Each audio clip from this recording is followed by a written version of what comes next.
The following message is best viewed on an oscilloscope.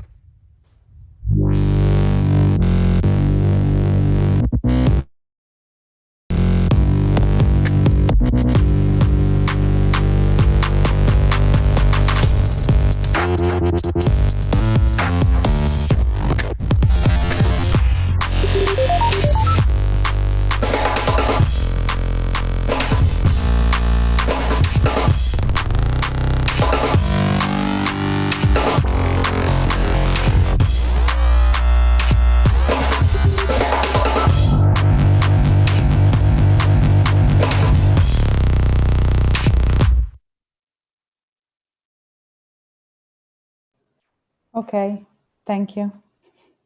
Good morning all, welcome everybody.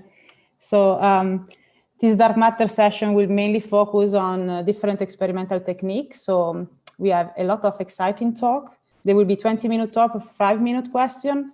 The time for the question might not be enough. That's why we have some speakers have prepared some private room session that will be at the end of the talk.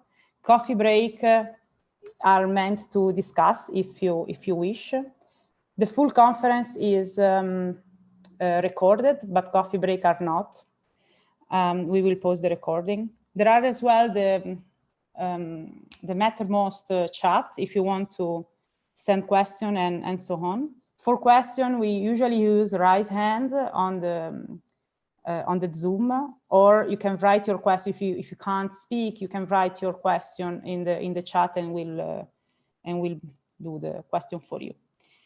Please unmute yourself if you're not talking, and let's move ahead. So this is pretty much all the technical details. So the first speaker of today is Yuri Fiaschi from Münster University, and he's going to talk about MEV neutrino dark matter, relic density, lepton flavor violation, and electron recoil. So Yuri, okay. So we will keep the video on, and I will annotate when you have 2 minutes left over the 20 minutes. Okay, I think you can all see the screen. Yeah, that's perfect. Fine, okay. Yeah, thank you at first I really want to thank the organizer and the chairs for setting up this virtual conference, which I can only imagine how much effort you needed to organize such an event. So really, thank you. Okay, I'm just going to talk today. This is the topic of my talk, MEV neutrino dark matter. And I will focus on various observables from astrophysical, collider, and so on. So these are the topics of the talk. I will introduce the model that we will analyze. That is a variant of the SLIM model. Just going through some motivations and the phenomenology of this model. We will see what are the effects of experimental constraints on the parameter space of the model, constraints from all the various kind of experiments, collider, cosmological observation, neutrinos experiment, lepton flavor violation, etc. And lastly, I will also comment on the possibility of constraining the model using novel techniques based on electron recoil in direct detection experiment, namely the Xenor 1-ton experiments, and then I will conclude. So very quickly going through motivations. Well, there is not much need to motivate why are we studying dark matter. There are several evidences for the presence of this elusive particle. We have gravitational lensing, the rotation curves of galaxies, and observations from Planck satellite and WMAP and COBE before that. In the end, we are able to set to measure the abundance of this dark matter particle in the universe, which constitutes about 26% of the energy content of the universe.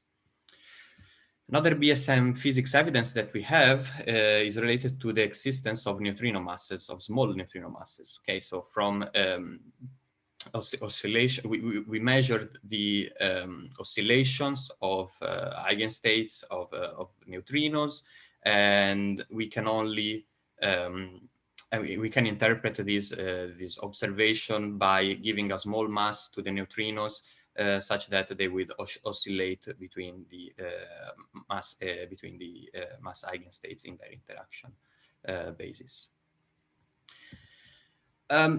These two evidence for BSM physics can be addressed together by this class of models that are called minimal models.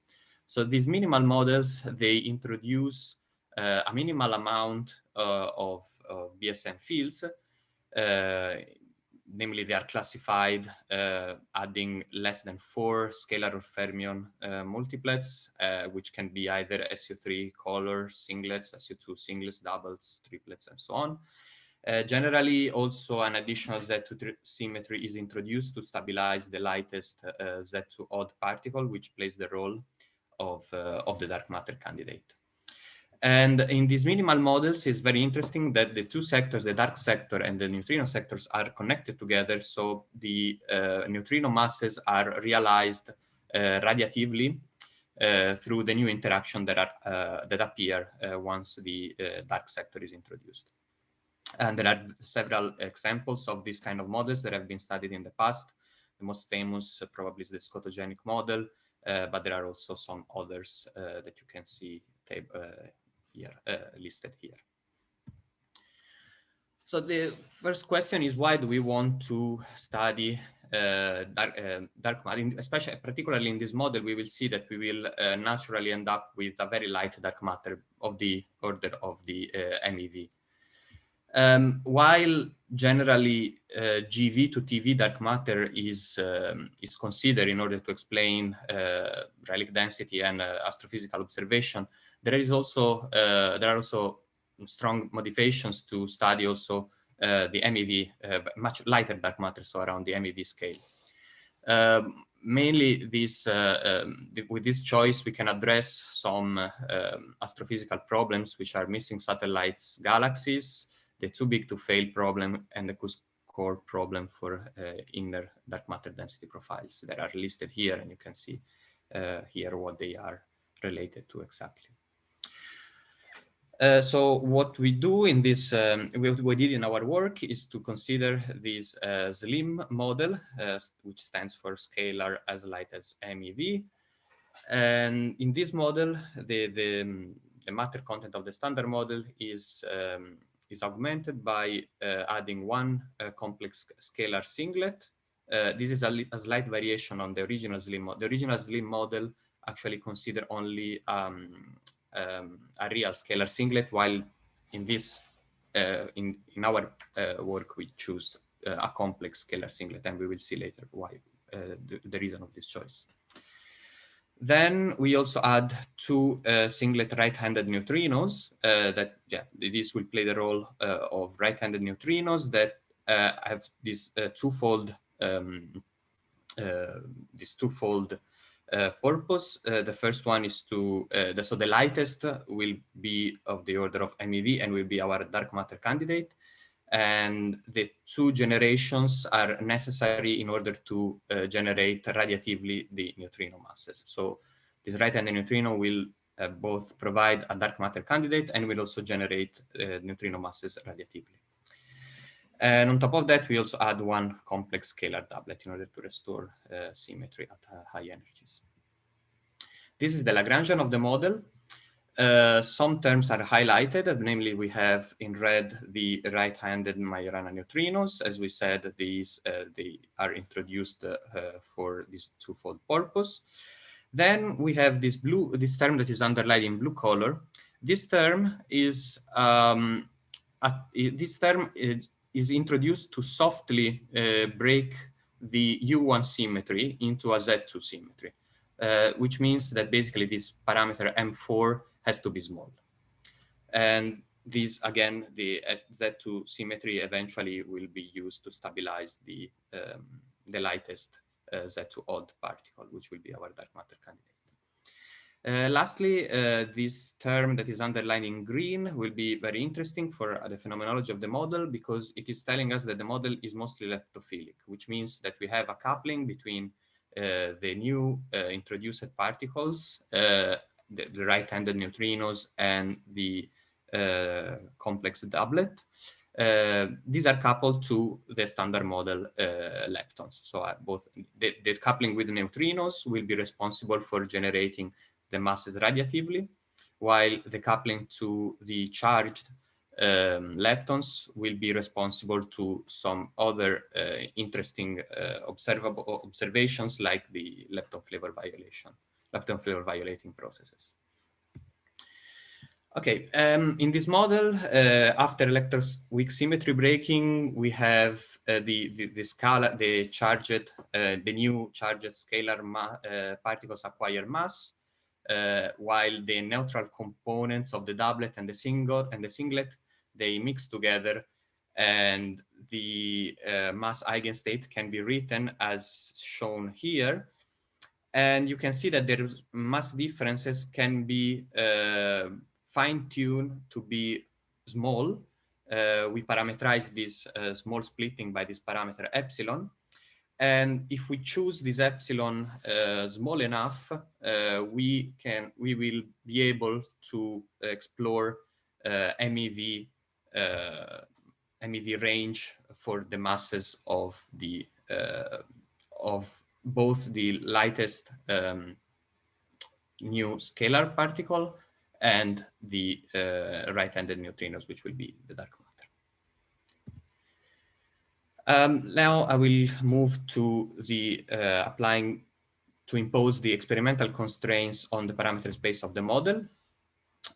Namely, so we have various several constraints from the Higgs potential. For example, these constraints, they fix the couplings lambda 4 and lambda 5, and together with, and also the lambda 6, these are related to the mass of the new charged particles. And this mass is strongly constrained by collider measurements on Higgs, on the branching relation of Higgs into two photons. Indeed, the new charged scalar particles, they will enter in the decay of the Higgs into two photon in the loop.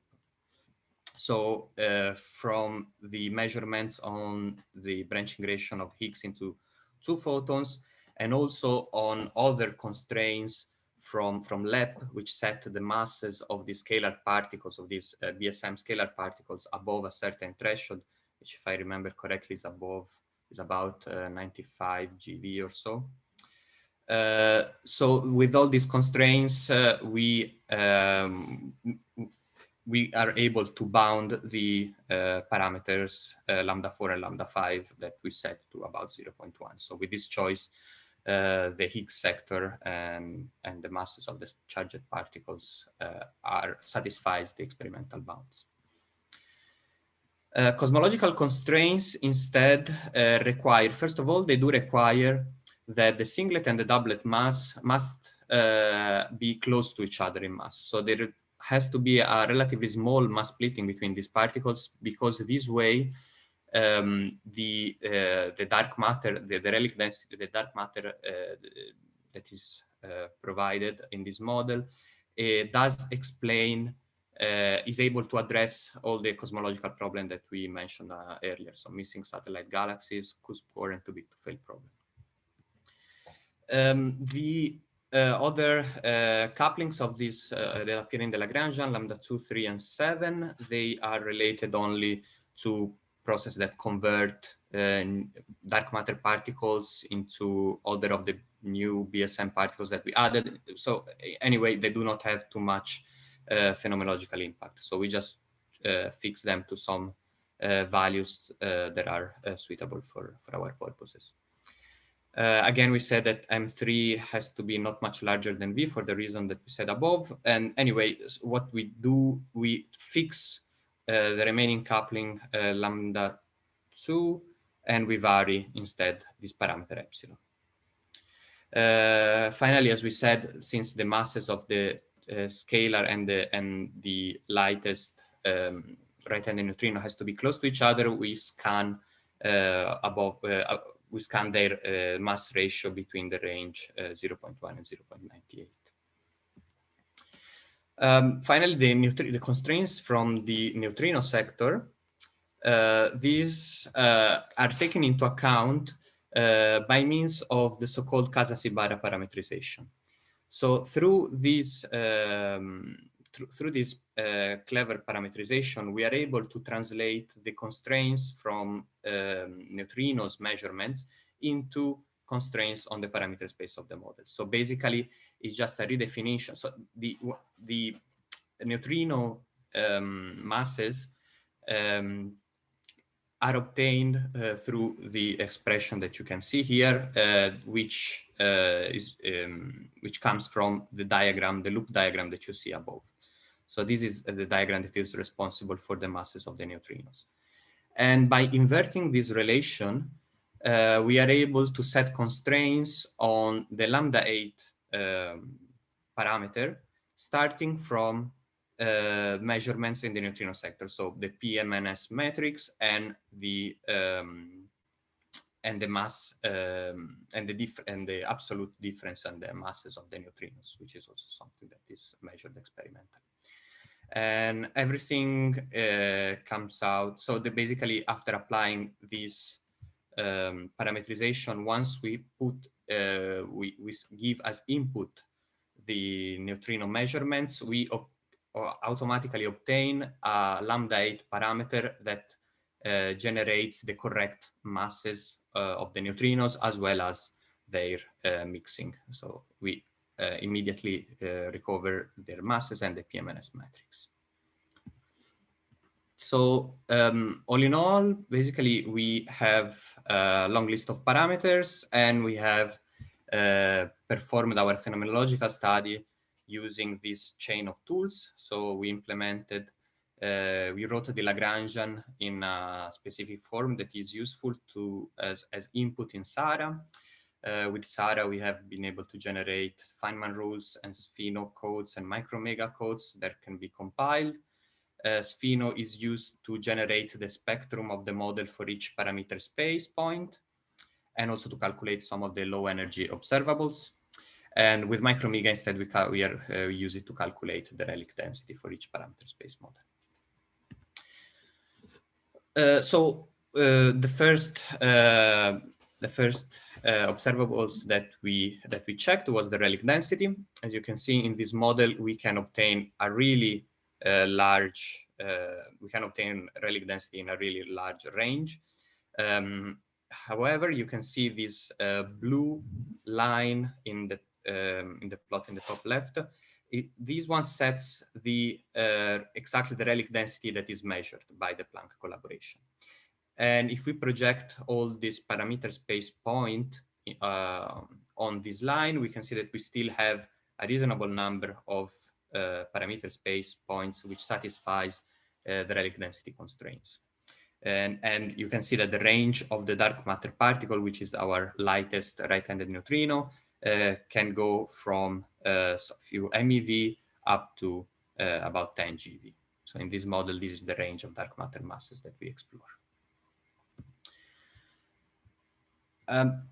The next observables that we took into account is the lepton flavor violating constraints. So as I said, since the new particles, they couple to the charged leptons in the standard model, we have some contribution to lepton flavor violating processes.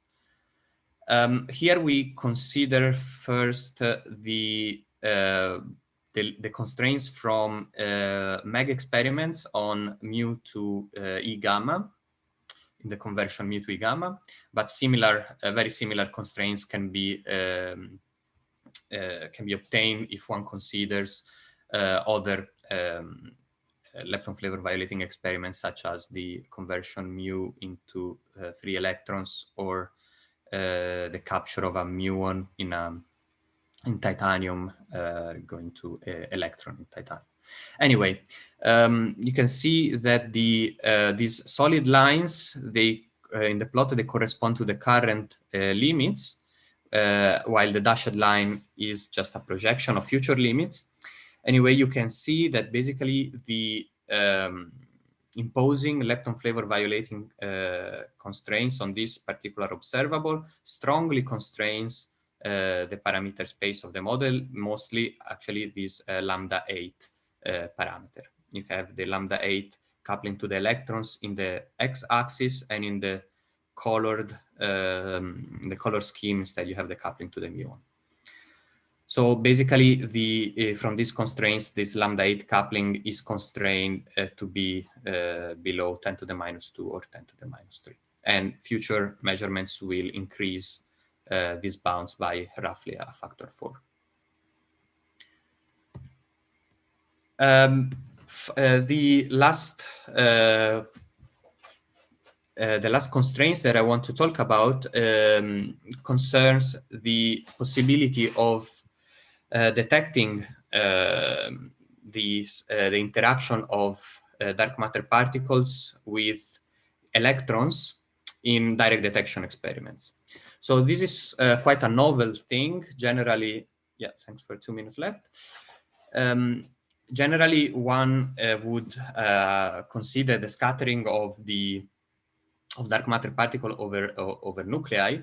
But since this model is particularly leptophilic and the dark matter is particularly light, we have perhaps more chances to observe the recoil of dark matter particles on electrons. So the diagrams that are responsible for this process are drawn here in the top right. And what we did is we performed a feasibility study considering the sensitivity, after some consideration on the sensitivity on the xenon 1-ton experiment. So the ionization rate can be written like this. And in this expression, there are several factors that enters. We have particle physics. Particle physics enters in this dark matter electron cross-section, which will be calculated from the 2 diagrams above. We have nuclear and atomic physics, which enters in these 2 factors that I highlighted in green. We have ionization form factor and a correction for the wave function of the escaping electron due to the fact that we have some screening of the charge of the nuclei. And finally, we have astrophysics quantity that enters in this eta, which is the mean inverse dark matter velocity. I have more details on this later on if you have questions. So basically what we wanted to do first is to consider which is the size of dark matter electron cross-section that we would expect in this model. And here we show which kind of cross-section we would expect for dark matter masses around the MeV scale.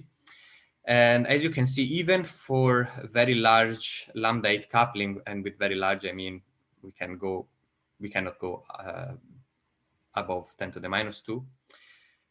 Still, the cross-section, the dark matter to electron cross-section does not go above 10 to the minus 52 centimeters square. And this is extremely low value. Indeed, it is actually several order of magnitude, like 10 order of magnitude above the most optimistic projection for sensitivity in this direct detection experiment. In our work, we actually discussed extensively the possibility of improving the sensitivity of xenon experiment in this very low dark matter mass region for their sensitivity regarding the scattering over electrons. However, after some discussion and the possibility of reducing the signal, I mean, instead of considering the coincidence of the 2 signals, S1 and S2, given from scintillation and ionization signals, we thought about the possibility of considering only just one of the signals, the S2, because it has a much lower energy threshold. But even in that case, we still have a quite high background that we cannot reduce. And even in that case, with such a high background, the limits, the sensitivity of the experiments just drops down. And these ranges of cross-section will be really hard to observe in the future. Anyway, this drives me to my conclusion. I think I probably am running out of time, so I will just leave it here and for you to read it and wait for questions if any. Yeah, thank you very much, Yuri. We have a few minutes for quick questions, if there are any. If not, you might want to read the conclusion. Okay. Okay, I will read the conclusion. Meanwhile, people maybe they come out with some questions. So the summary of the talk just is highlighted here. We have considered a variant of the SLIM model with where in this minimal model we have right-handed neutrinos which play the role as dark matter candidate, and with the addition of some interaction of some new particles that we have included in the model, we were able also to generate neutrino masses radiatively. The lightest right-handed neutrino, which plays the role of dark matter, comes out naturally with a mass of the order of MeV to GeV. By fine-tuning with a small fine-tuning of the parameter of the models, we were able to reproduce the correct relief density, and we have imposed in the parameter space of the model constraints from all the other experiments, colliders, lepton flavor violating, etc. And finally, we also studied the possibility of detection of this model in direct detection experiment through scattering of dark matter to electrons, which is a novel and recent development of this kind of experiments. There is a question from Kalpana. Yes, please.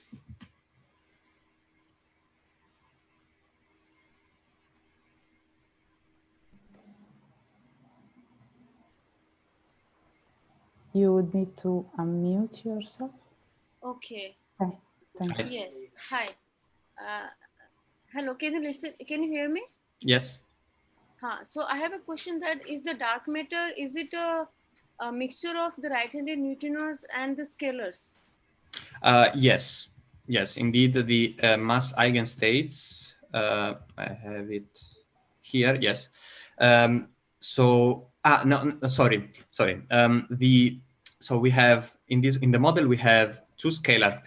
We have the scalars, the doublet, the new doublet that is introduced, which mixes with the Higgs, and the scalars and the complex singlet that we have introduced. So Higgs we will. And the complex singlet. Yes. Okay. Yes. So basically, this mu parameter mixes the new scalar doublet, this eta that we introduced, with the Higgs, which is this capital phi, and this rho, which is the scalar complex singlet.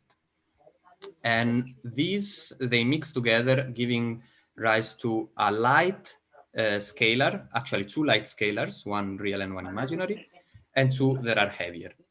The two lights, the light scalars are necessary in order to satisfy, to address for the cosmological problems that we mentioned in the beginning. They have to be light. They have to be, so in order to address this issue, this scalar has to be close in mass to the lightest right-handed neutrinos, which plays the role of the dark matter. I hope this answers your question.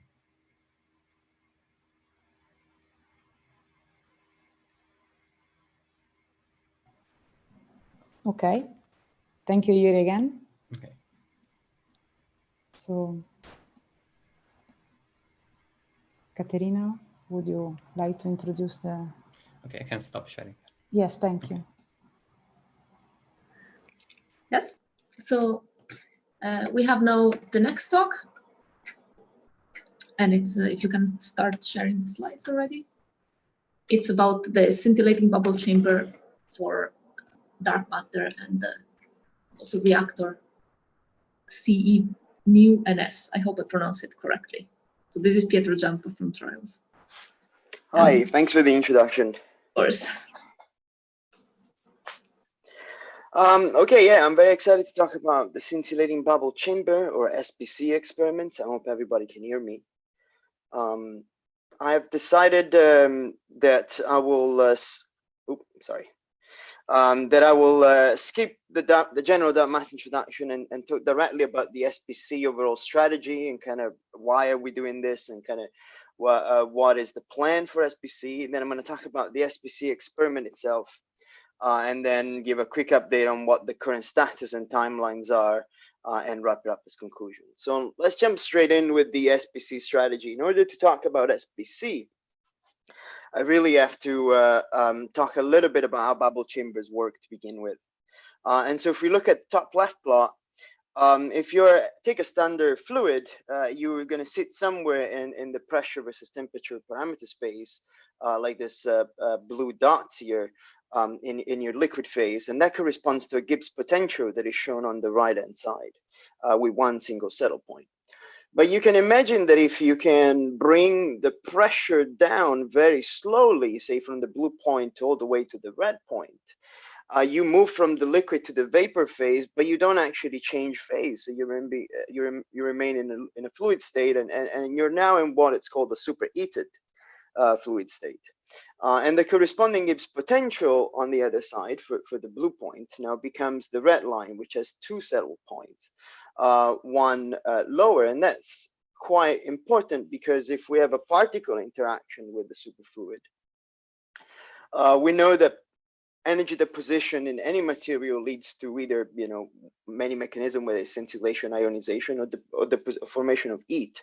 And if heat is well localized, you can actually make the transition from liquid to gas phase, and therefore undergo nucleation or forming bubbles.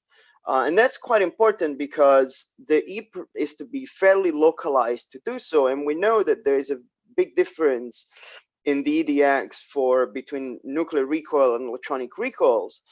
And so if we can tune the so-called threshold, meaning if we can tune the pressure which we operate in order to maximize this settle points difference, we can then operate at threshold such that we're completely blind to electronic recoils because they don't have enough local heat to overcome the minimum threshold to generate a bubble.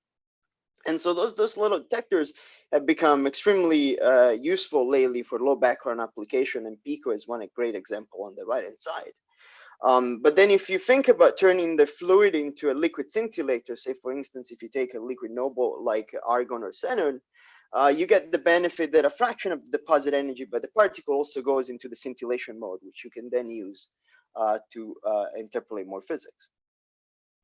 And that's really the overview of SBC. The plan is to combine the electron recoil discrimination of bubble chamber with the event-by-event energy resolution and low threshold liquid noble detectors. And what I mean with that is the bubble chambers in low background techniques are particularly good because of the tunable threshold, as PICO has already shown that you can operate down to KV values while retaining ER blindness, meaning that your electron recoils just don't have enough localized heat to generate bubbles, meaning that you have a whole set of backgrounds that you just won't see in your detector with millimeter scale position resolution, and PICO has shown this is a scalable technology. And so if you switch to a scintillating bubble chamber, what you gain is that you can actually push your threshold to much lower value, all the way down to the tens of EV, while retaining ER blindness. And this can be seen in the plot to the right, which shows the probability of forming a bubble from a typical electron recoil on the y-axis versus threshold on the x-axis in KV. And then you see those are the standard limit plots from electron recoil stimulation from PICO. And I'll mention later that collaborators in SBC have operated a liquid xenon bubble chamber, demonstrating already that you can push down to much lower thresholds with liquid argon, while retaining ER blindness and millimeter scale position resolution because of the imaging. But you also add colorimetry now through the scintillation process. and you have a scalable technology, as I mentioned. And those properties are actually really good for two types of searches. So you can perform a very competitive low mass WIM search even with just 10 kilograms of liquid argon. So if you build an SPC detector or a liquid scintillating bubble chamber on the scale of 10 kilograms here, you can already perform a pretty competitive dark matter search, carving even a complete new free set of parameter space in the standard spin independent WIMP nuclear cross section as a functional WIMP mass parameter space. And that's our plan for operations at SNOLAB. But it turns out that those kind of detectors are also extremely good to do precision measurement of coherent elastic scatters of neutrinos on argon and xenon. And so we're interested in, for instance, studying reactor neutrinos with this. And here's an example of the rate above threshold as a function of recoil energy, recoil threshold. For the currently, we're working with UNAM to identify a new site for this. And so we plan on building two identical detectors with minor tweaks to optimize for the independent research, one for dark matter and one for neutrinos. And we're going to be doing this in phases. It's actually multiple phases. So the first phase is what we call SPC Fermilab. That will be operating in Chicago at Fermilab. And the plan is to build and commission a first detector really to study the threshold effect. In parallel, we're planning to build an identical detector with just a little bit more attention paid to low background material selections and maybe some minor tweaks at SNOLAB to complete a low mass dark matter search. And then finally, the plan is to dismantle the detector in phase one, so SPC Fermilab, upgrade it and move it to a reactor site for the study of coherent elastic scattering neutrinos. And we're currently considering the Laguna Verde site in Mexico. So this is really what are we doing with SPC, what are our goal and what is our plan. So let's talk a little bit about the experiment itself. We have a collaboration that is shown here. This is mostly a combination of Canadian, US, and Mexico effort, and you can see some of the names here you might be able to recognize with the impossible to miss these days picture of a Zoom collaboration meeting, which is a must. So what has the collaboration achieved so far? Well, collaborators at Northwestern universities have operated this liquid xenon bubble chamber, which you can see a picture of the chamber here on the left-hand side. This is a very xenon bubble chamber, but they were able to operate it down to 500 electron volts in threshold, despite having only 30 grams of mass and a 0.3% overall photo collection efficiency. And they were able to see interesting events, like for instance, this bubble, and they were able to spot the scintillation light from the neutron-induced bubble, and followed by the acoustic signal, where the difference really lies in the speed of light and xenon. And so they were able to demonstrate that you can push the threshold really low. They didn't see any evidence of nucleation from electronic recoil, and they were able to test with a neutron source fairly well the nuclear response as well. But that was just a test. The next phase, the next part of the program, is to use to create a liquid argon bubble chamber and try to operate it down to 40 electron volts with a total mass of 10 kilogram. And we're planning for an electron recoil background of about 1 bubble per ton here. And we'll see in a minute that we have a overall photo collection efficiency of 2%, so a large improve compared to the demonstrator. So here's what the detector looks like. For those familiar with bubble chambers, is the so-called right side up geometry that you may have seen from Pico lately with a tomal gradient. The liquid argon itself is contained within 2 fused silica jars, an outer jar that you can see here at the rim, and then an inner jar shown down below here. The inner jar is actually controlled by an hydraulic pistons that allows us to pressure cycle the target and bring the liquid argon into superheated state, and then repressurize and depressurize again in multiple cycle of between 20 to 360 psi. Any events that occurs within the liquid argon will be visualized by the cameras above. The scintillation light is measured using silicon photomultipliers that are spread across the jar. And we're also listening with piezoacoustic sensor to the bubbles. I should mention that the liquid argon is actually spiked with about 100 ppm of xenon. This is primarily to shift the scintillation light from 128 nanometer peak to 178 nanometer peak in order to be a little bit more friendly with the transmission of the jar. And as I mentioned, with a liquid argon target, it comes the difficulty of doing this in a cryogenic environment. So the entire detector is placed inside a pressure vessel, which sits inside a vacuum jacket. I also want to highlight that there is a thermal gradient within our detector. So you can see that the bottom is actually set at around 90 K, while the top is on the order where the main target is on the order of 130. And this is really done because we want to make sure that we can operate the target at the top in a superheated state, but the bottom side of the fluid will not be in a superheated state even after decompression, so that we don't get pathological events from the bottom. And to better visualize how we do that, that thermal gradient, I wanted to show you an engineer rendering of the actual detector, just to show you that things are not just sketches. Here you can see kind of the condenser and the cooling head that provides the liquid argon. And this is the cooling band that allows us, which is liquid nitrogen fed, that allows us to keep that thermal gradient from where the jars are and the SIPMs, as you can see here, to the rest of the compression system in the detector below. I want to spend just a little bit more time talking about the readout system. I mentioned briefly, but let me go back and explain a little bit more into detail. So if you look at our detector at the very top, and you can see here the housing light out here in the top left, we have 3 high-speed cameras on the order of 100 fpc and a resolution of 1 megapixel that are used in combination with IR illumination to image the bubbles in the chamber.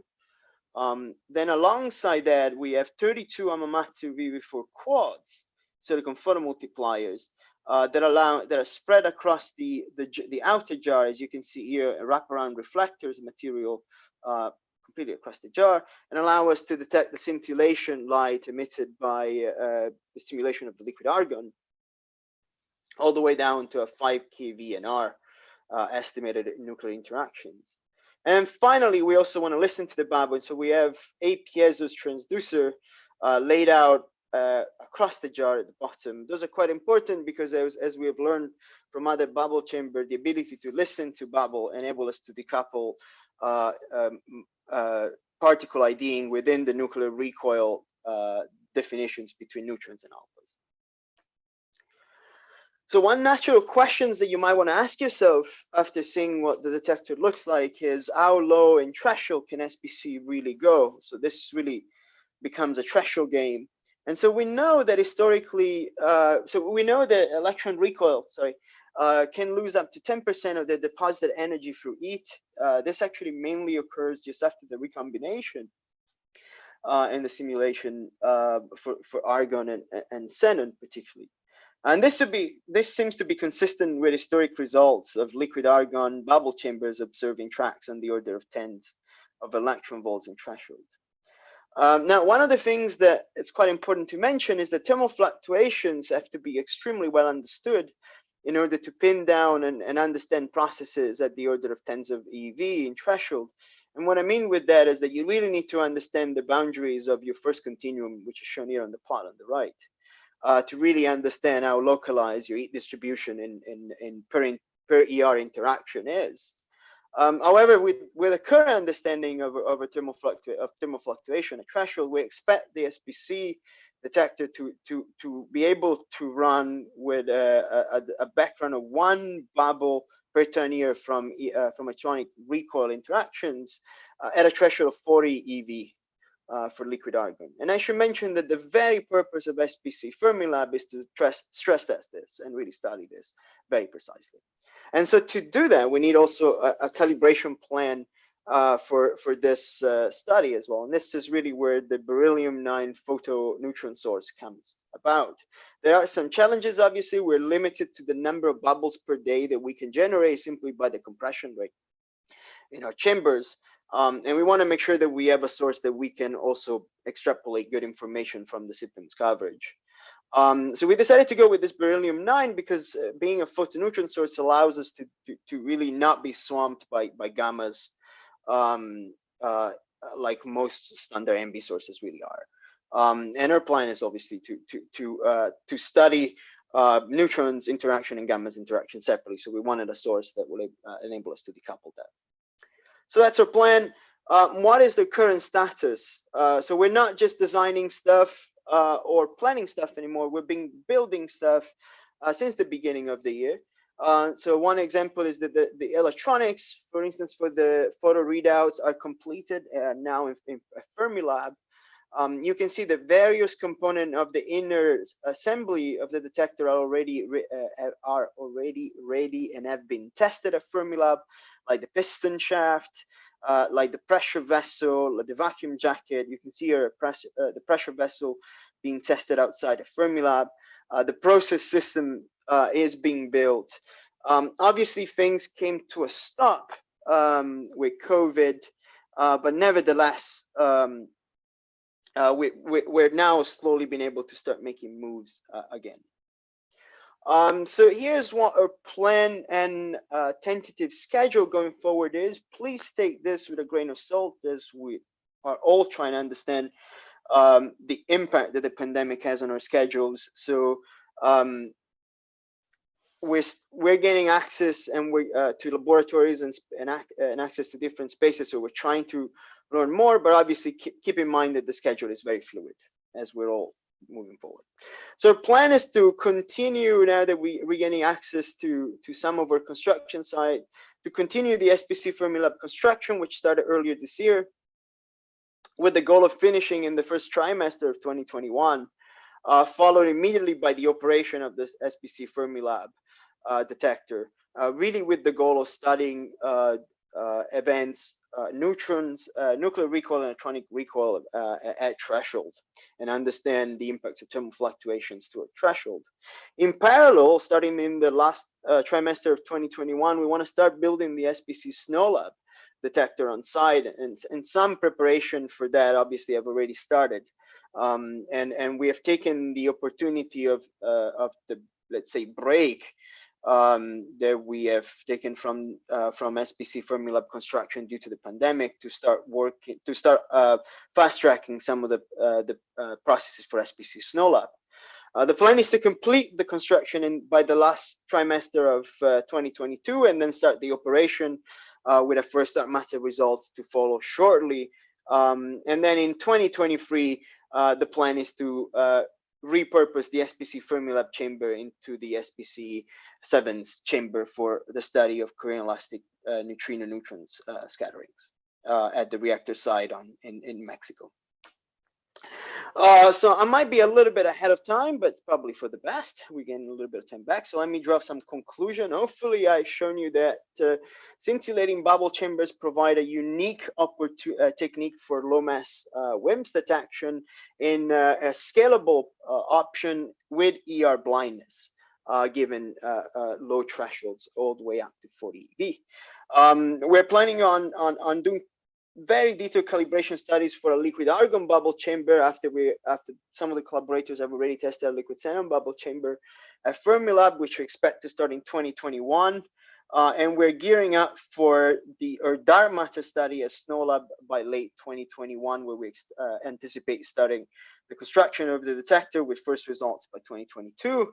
And obviously, we're investigating also the possibility for a site reactor so that we could also study Korean elastic neutrino scatterings. And we're narrowing down to a site in Mexico, Laguna Verde. But I also wanted people to keep in mind that we're also thinking about a potential ton scale SPC SNOLAB or something on the order of ton scale to get us all the way to the neutrino floor for dark matter searches in the low mass WIMP as well. So we're a very energetic collaboration and always looking for new members. So if you're interested, feel free to ping any one of the members that you've seen on the collaboration slide. And with that, that's it for me, and I'm happy to take questions. Thank you very much. That was a very interesting talk. It's nice to see that there's a lot of effort for the low mass side of with dark matter. Is there anyone who has questions? I think I see many. That's great that you were, but we can take them. So the first hand up I see from Craig Dukes. So you can unmute yourself and speak. Yes, I have a question about how often do you cycle this bubble chamber? I'm not quite sure I got that.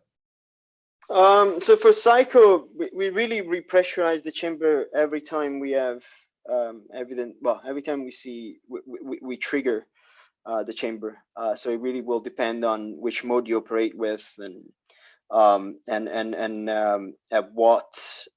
And if you're running with some calibration mode of which source you're using, but you're bounded to even at if you would constantly recycle, you're bounded to up to 1,000 cycles per day, just to give an idea of the length of the cycles. How far can you go between cycles?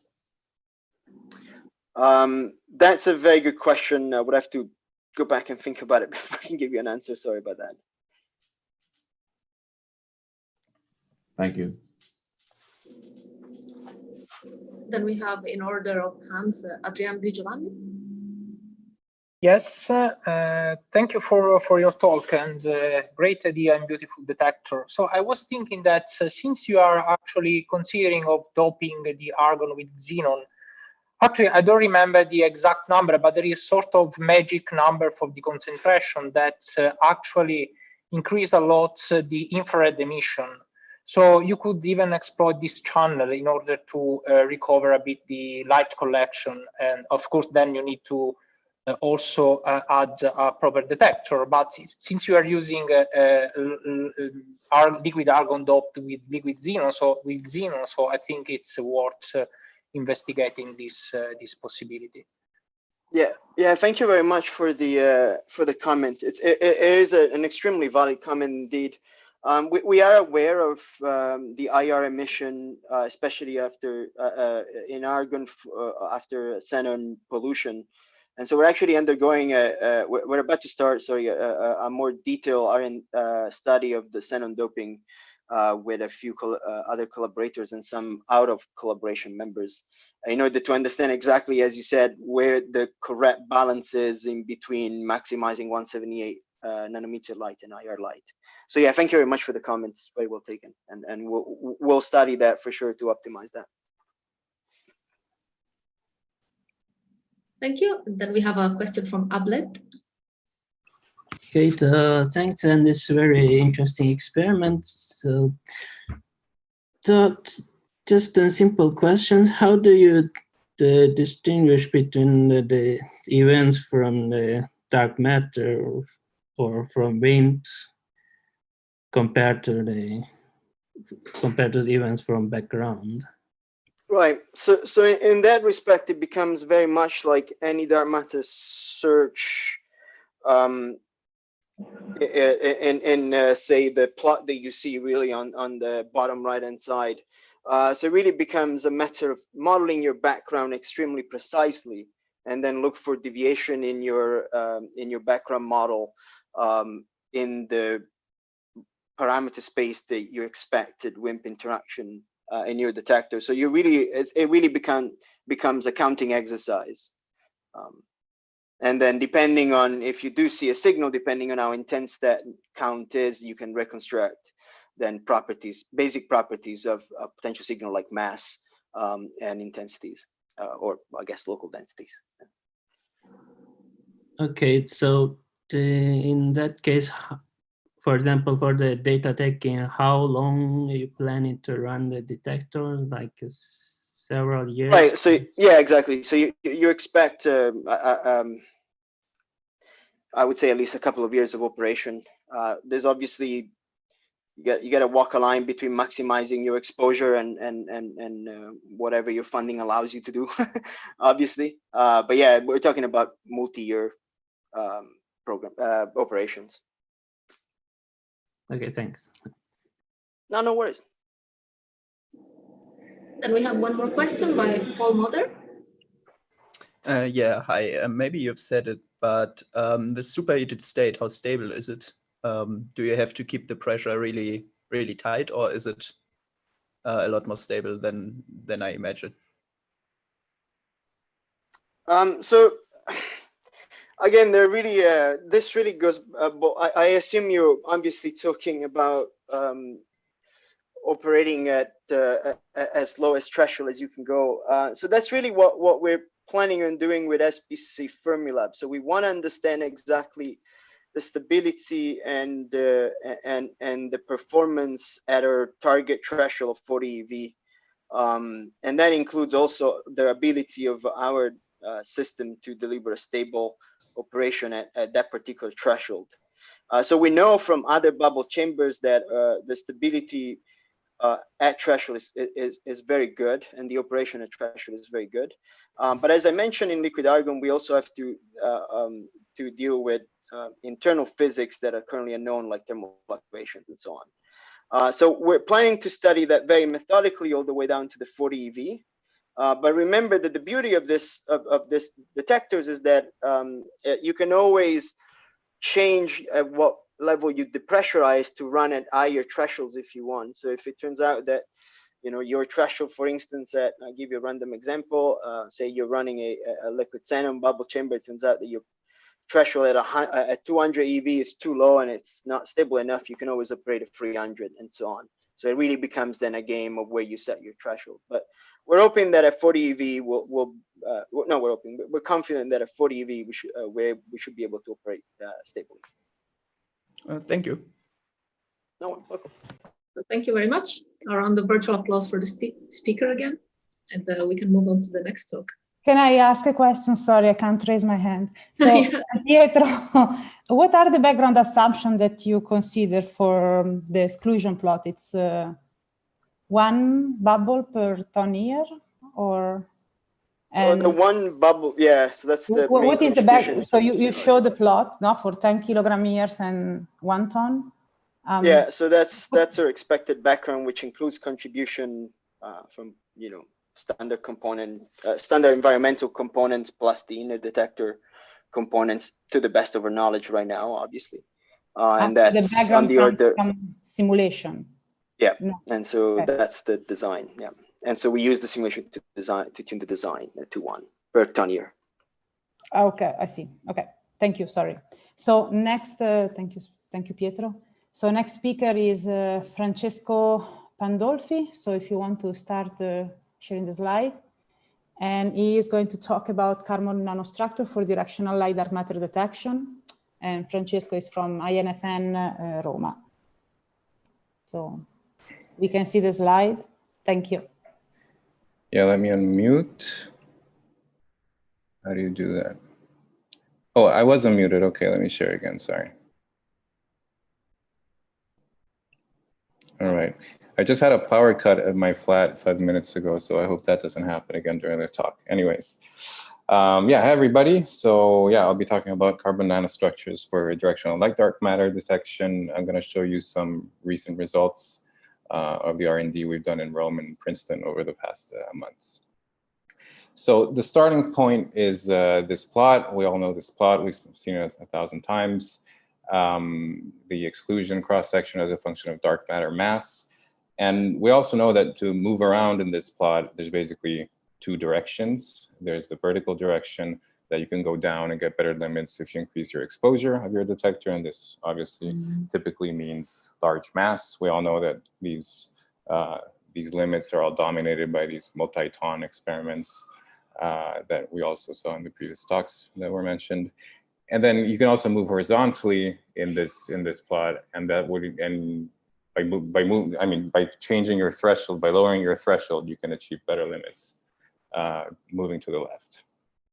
So that's the region where we're interested in, the left side of that plot, because in particular the sub-GV region. And there, as we know, the limits are much weaker, up to 10 to the 10 times weaker. And this means that in order to have competitive results, you can actually get away with much smaller targets, even of the order of grams. And to access that region, the reason why all those curves tend to fall off towards the GV is that most of those searches are based on nuclear recoils, which is limited by about a lower threshold of 1 GV. And to go down, you have to, as we know, start looking at electron recoils to go down to the MeV scale. And another important thing that we're working on is focus really on directional detectors. Directionality, I mean, to link a possible signal to a region of the sky is very useful, obviously, because we expect the dark matter signals to come from Cygnus, but it's also a way to effectively fight backgrounds. I mean, the neutrino flora that is there in the cyan shade can actually be almost completely avoided at those masses, as it's mostly dominated by solar neutrinos, and Cygnus and the sun never really overlap during the year. So what I will talk about today is detectors which aim for that region and that use solid state targets. And in particular, well, you can do the usual back of the envelope calculation for a classical calculation for dark matter with masses between 10 and 100 MeV. You get that the kinetic energy is between 5 and 50 EV approximately. And that is enough to extract an electron from carbon. The work function is 4.3 electron volts. So then you end up with a recoil electron, which has a kinetic energy of about 1 to 50, say, electron volts. So very soft. And in particular, that electron will have an extremely short range in matter, especially in solid matter. And this is why what we're advocating is that you need, in order to have solid state targets, the advantage of this whole thing is to have two-dimensional materials, such as graphene or carbon nanotubes, because in these materials, the electron is ejected directly into the vacuum. And so you don't have the problem that the electron is reabsorbed in the density of the matter. So let's start with graphene. Here, most of the work is based in Princeton, the stuff that I'm going to show you, and it's shared with the Ptolemy project, which you might have heard of. And if not, there's a talk later today by Michal in another session, which I suggest you go listen to. Ptolemy aims to measure the cosmic neutrino background and wants to do that with a tritiated graphene target, a very large target, actually up to 0.5 kilogram. And so having to deal with so much graphene, there's obviously a lot of R&D on that. And some of that R&D is also geared, let's say, towards using graphene in dark matter searches. And so the idea here is to construct these graphene field effect transistors, GFET, which basically they're just like a normal FET, but the source and drain are connected by these graphene nanoribbons, which are basically very thin ribbons of graphene, which have a width of less than 50 nanometers. And so this makes them practically a one-dimensional material, and that have very specific electrical properties that depend on this width, W.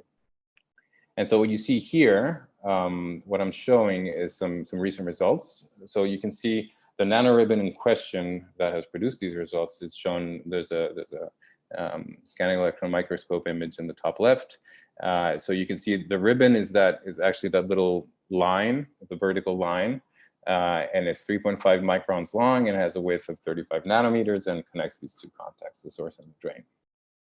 Now, what you see here on the plot is that the conductance of this nanoribbon varies quite significantly as a function of the gate voltage. So not the source and drain, but the gate, which is at the bottom of the FET. And you have these three regions. There's a conductivity region on the left, which is mainly due to hole conductivity. And there's another conductivity on the right, which is mainly due to electrons. And then there's a region in the center in which the conductivity drops significantly. And that's the charge neutrality point. It happens at charge neutrality. And as you can see, the different colors are different temperatures. And as you decrease the temperature, so you go towards blue, the drop is actually hits very low values. And so you actually get a region in gate voltage in which your nanoribbon becomes not conductive and has a semiconductive behavior. And now when you go close to that region, this has been shown in 2007, this article here, the nanoribbon is extremely sensitive to even single changes in the electronic configuration. And what you see here, this is the blue and the red are absorption and desorption of single molecules of nitrogen dioxide. Every little jump you see there corresponds to one electric charge. And you can see that these are measurable charge jumps in resistivity. They're about 2 to 2.5 ohms. So it's very measurable. So you have a thing that basically is sensitive and can measure the emission of a single, or the arrival of a single electron. And so to use that as a dark matter detector, what you do is just build a lot of them. You have all these ribbons, and you actually, the idea is to put them in this top-bottom configuration, like a sandwich, in which then the two nanoribbons are then also on the two sides. You have these two electrodes. And the reason to have the electrodes is that once the dark matter arrives, it'll kick out an electron, and then the electron will be ejected in vacuum, and then the electrodes will have the function of re-accelerating it back to the detector. So it'll just land in another GFET, some delta X space far away. And so a dark matter event would actually be the coincidence of two cells firing, the departure cell and the arrival cell. And a possible signal will appear as an excess of top versus bottom events when you align this detector to Cygnus. And now the cool thing is that this drift, the electron drift, is completely classical, and you can solve the equations. And actually, if you know the electric field and you know the amount of distance that's been traveled, and you add also time of flight information to your detector, then you have everything you need, and you can solve the equations. And you can fully reconstruct with just these three things the velocity of the electron at departure. And now once you have the velocity, then you can correlate that with the dark matter direction, and there you go, you have a directional detector. So that was graphene. Then let's move on to nanotubes. I'll spend a little more time on that because that's the stuff we're working on right now in Rome. So okay, nanotubes, you can imagine a nanotube as just a single graphene sheet which is wrapped up in the form of a straw. And these nanotubes can be grown in labs, and you can actually, with this CVD, chemical vapor deposition technique, you basically can grow forests of vertically aligned nanotubes. And the tubes are typically have a typical internal diameter of 20 nanometers, a length of a few hundreds of microns. And depending on the growth technique, they can be either single-walled or multi-walled, and then they can be grown in different substrates. And yeah, we actually just recently installed a new CVD chamber in Rome. Here you can see the picture of the Rome group happily posing next to it. That had just been installed. It was done thanks to attract funding, and the commissioning actually ended last week. So we're ready to get the first growth going in this week or the coming weeks. And here you can see some other growths we've done in 2019. Here we were borrowing, let's say, the CVD chamber in Trieste at the Elettra facility. And here are some scanning electron microscope photographs. You can see on the left, this is on a silicon substrate. You can see all the tubes, and these are 200 microns long. And on the right, this is fused silica, the substrate here. Again, you can see all these nice little vertical tubes. And these are 157 microns long, and we're not sure, but it might actually be one of the longest growths that has ever been done on fused silica. Or actually, we didn't find much in the literature. So we're pretty proud of these growths, and we're pretty excited to start doing them in Rome too. And if you'll allow me, I'm going to show you another picture because I find these SEM images quite fascinating. This is a little bit more wide angle. You can see the extent, like the size to which we can grow these tubes, and we get decent uniformity all across. We actually have the growths are usually typically 1 square centimeter large.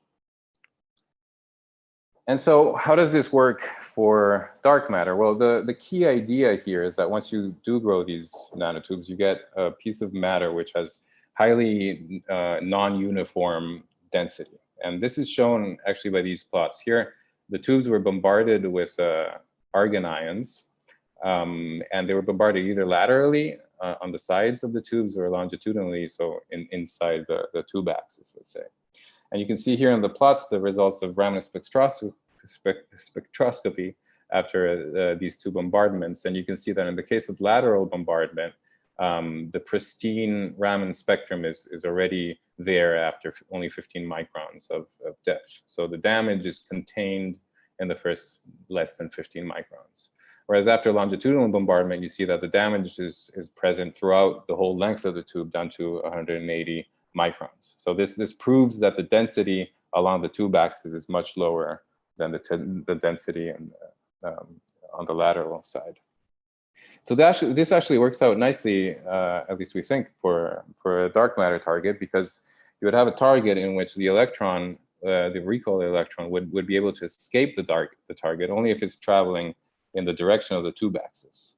And so this is most likely, obviously, when the tube axis is aligned with the dark matter wind. And so there you go, you have, again, an intrinsic directionality in which you would lose it unless you point it in the right direction.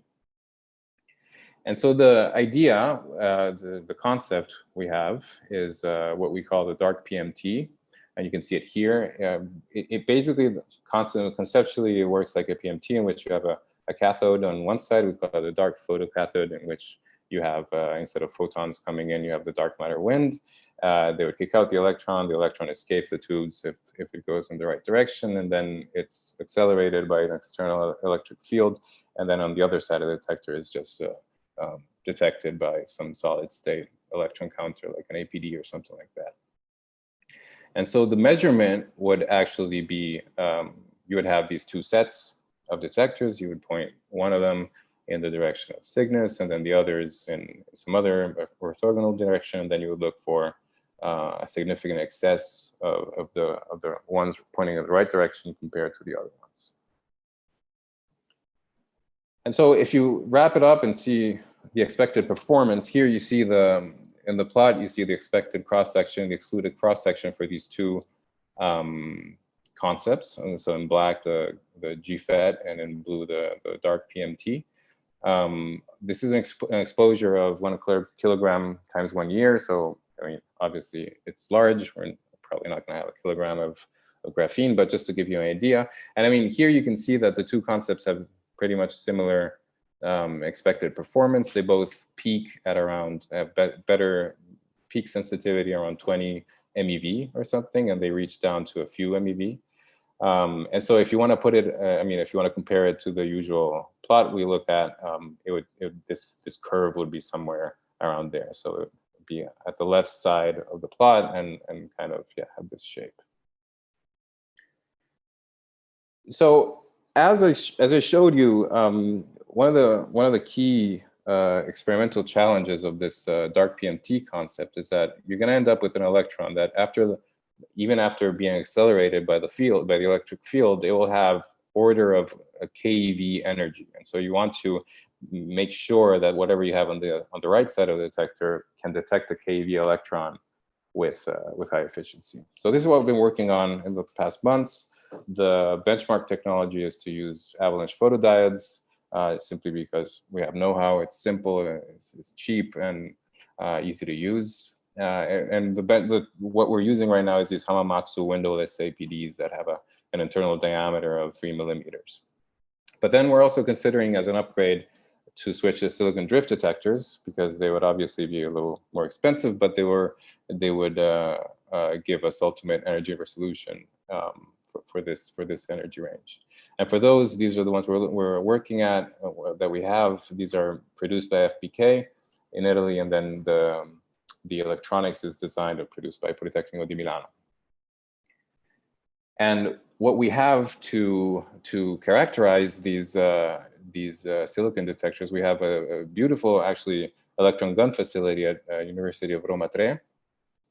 Here you can see this is a photo of the inside of the ultra high vacuum chamber of this facility. You can see here on the right the electron gun, and this is where the APD is facing it, so you don't see the silicon. And then there's a lot of other things that we're not really using this in the results I'm showing today. But I mean, we can do full characterization also with UV light and X-rays and all of that. But for the electron gun, this is a gun which produces electrons, mono-energetic electrons with an energy between 90 and 1,000 electron volts. The RMS on that is below 50 milli-electron volts, so it's really mono-energetic. And we can go down to currents as low as a few femtoamps. So as this is not a bunched source, it means electrons with a frequency, with a rate of about 10 kilohertz or something like that. And also the spatial profile of the beam is very, very nice, because it has a It has a dispersion on X, I mean, a diameter which is less than, say, 0.5 millimeters. So you can actually have it completely contained on the sensitive part of the APD, which has a diameter of 3 millimeters.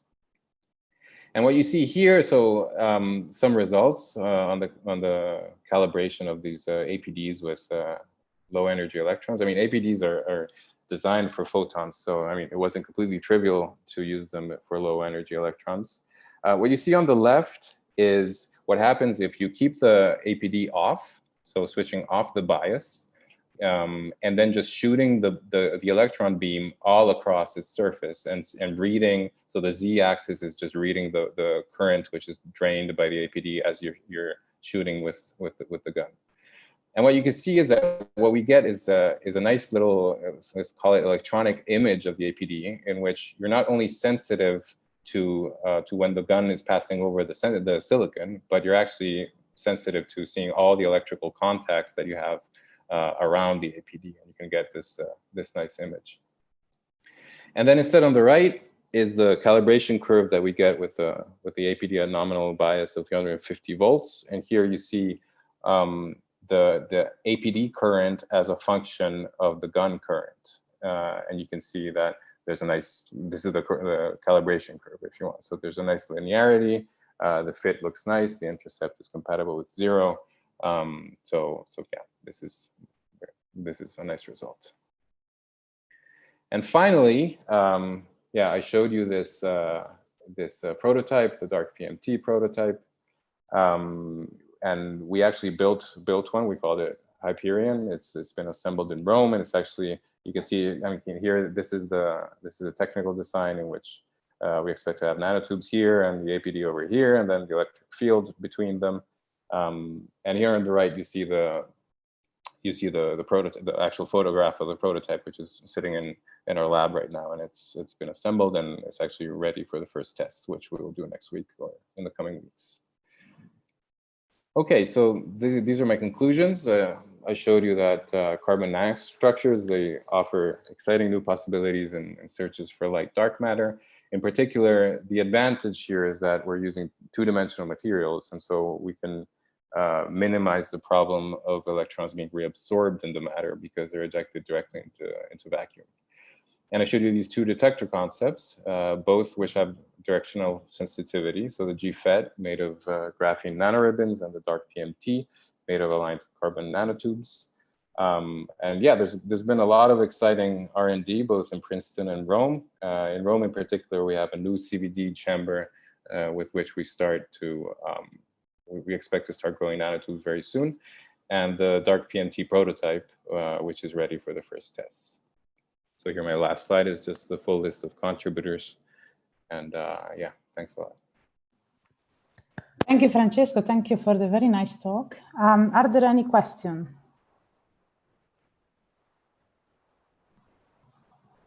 Ablet or Ablet? Ablet. Ablet, sorry. I didn't know if it was, sorry, sometimes there is first name and last name, that's why. So I have a few questions. One is if the detector is sensitive to the energy of incoming dark matters, or? Well, which one? In principle? Yeah, I mean, if it's just the count and regardless of their, like, for example, if the dark matter comes in different energy, so can you reconstruct the energy of input particles, or? Well, I mean, right now we're focusing on counting, at least at the stage we are right now. But I can imagine a detector in which if you have, I mean, if instead of an APD here, you have a silicon drift detector, you would be reconstructing the energy of this electron very well. So if you prove that the electron, once it exits the nanotubes, it remembers the energy out of the beginning, and that the electric field doesn't spoil that, then, I mean, in principle, it's possible, yeah. Okay, so the other question is, I'm feeling like this also can be used as the neutrino detector, like you can detect low energy neutrinos, so no. Well, yeah, I guess the problem, yeah, sure. the problem with that is that you're still working with very small masses, small targets in terms of in mass. So as long as you're fine with very low efficiency with neutrinos, yeah, I guess. Okay, my final question is, so the detector works in at normal temperature, right? Yeah, actually, this is, yeah, one of the things that actually I should have mentioned maybe. It's a portable detector and it doesn't need any cryogenics. It does work at yeah, room temperature. Obviously, you can squeeze out some performance on this side of the detector if you want to cool it down, but it's not needed necessarily. Okay, thanks. And that's actually one of the nice parts of using carbon, that the work function is so large that it's basically insensitive to thermal emission. It's 4.3 eV. So next question from Paula Collins. Yeah, actually, I think you got to it with this last question, but this the question about the cooling. If you move to silicon drift detectors, will that change your approach? No, not really. I mean, obviously, silicon drift detectors, if you do cool them down, you can squeeze out a little bit more performance. But I don't think, at least at this stage, we're more interested in seeing if this technology works, and we're fine with room temperature STDs. We were actually working on this last week, so it's too fresh to show at ICHEP, but we were seeing some nice performance with STDs at room temperature. And room temperature right now in Rome means, you know, more than 30 degrees. So. Next question and last from Andrew. Nice talk, by the way. So you mentioned mass, and for these dark PMTs, how much carbon is put into this? Yeah, that's a good question. That's a good question. I don't remember. Is it micrograms? I don't know if Gianluca is online. I remember he was doing these calculations. I think a square centimeter of nanotubes. 1 square centimeter can host up to 10 milligrams. Milligrams, okay. I see. Nice. So I would like to thank all the speakers of the session, and 10 minutes coffee break, and we will resume at 11 Eastern, 5 p.m. European, I think. Yeah, so if you have any other questions,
so if Francesco Pandolfi is not getting coffee, well, if he is, he can, but I'll try.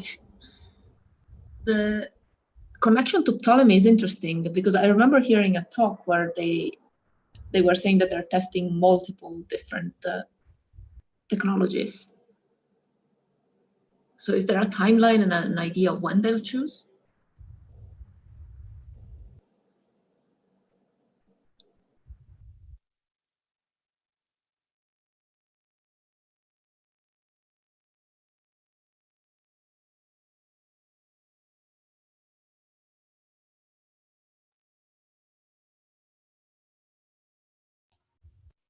I guess people are taking the coffee break seriously. Yeah, it's a good idea given that we have a lot. So, I'll just ask it on Mattermost. It's easier.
So if the next speaker wants ready to try the screen sharing. Sure, yeah. Patrick, yes.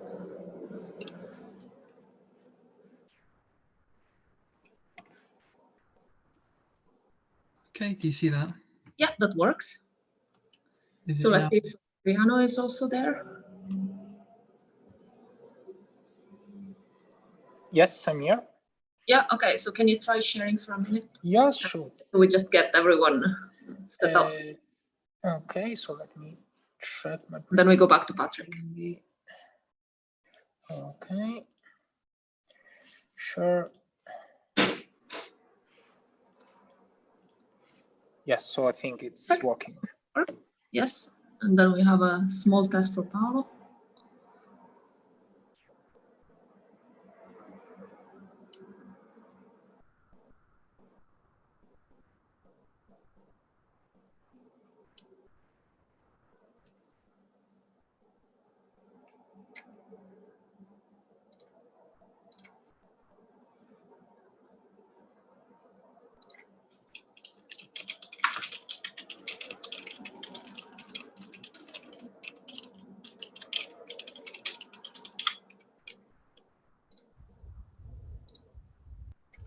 Okay, Sylvia tells me that Paolo already tested it at the start. So.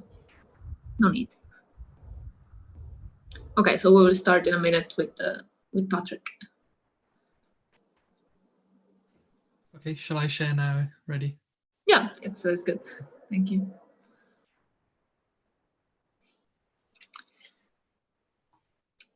And yes, if you can, you should share also your video. I can see Patrick already.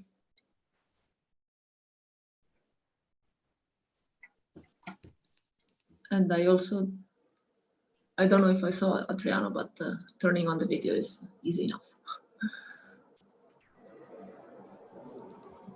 Sorry, unfortunately, we all get used to this new kind of doing meetings. So yes. Yes, that works. We can see you as well.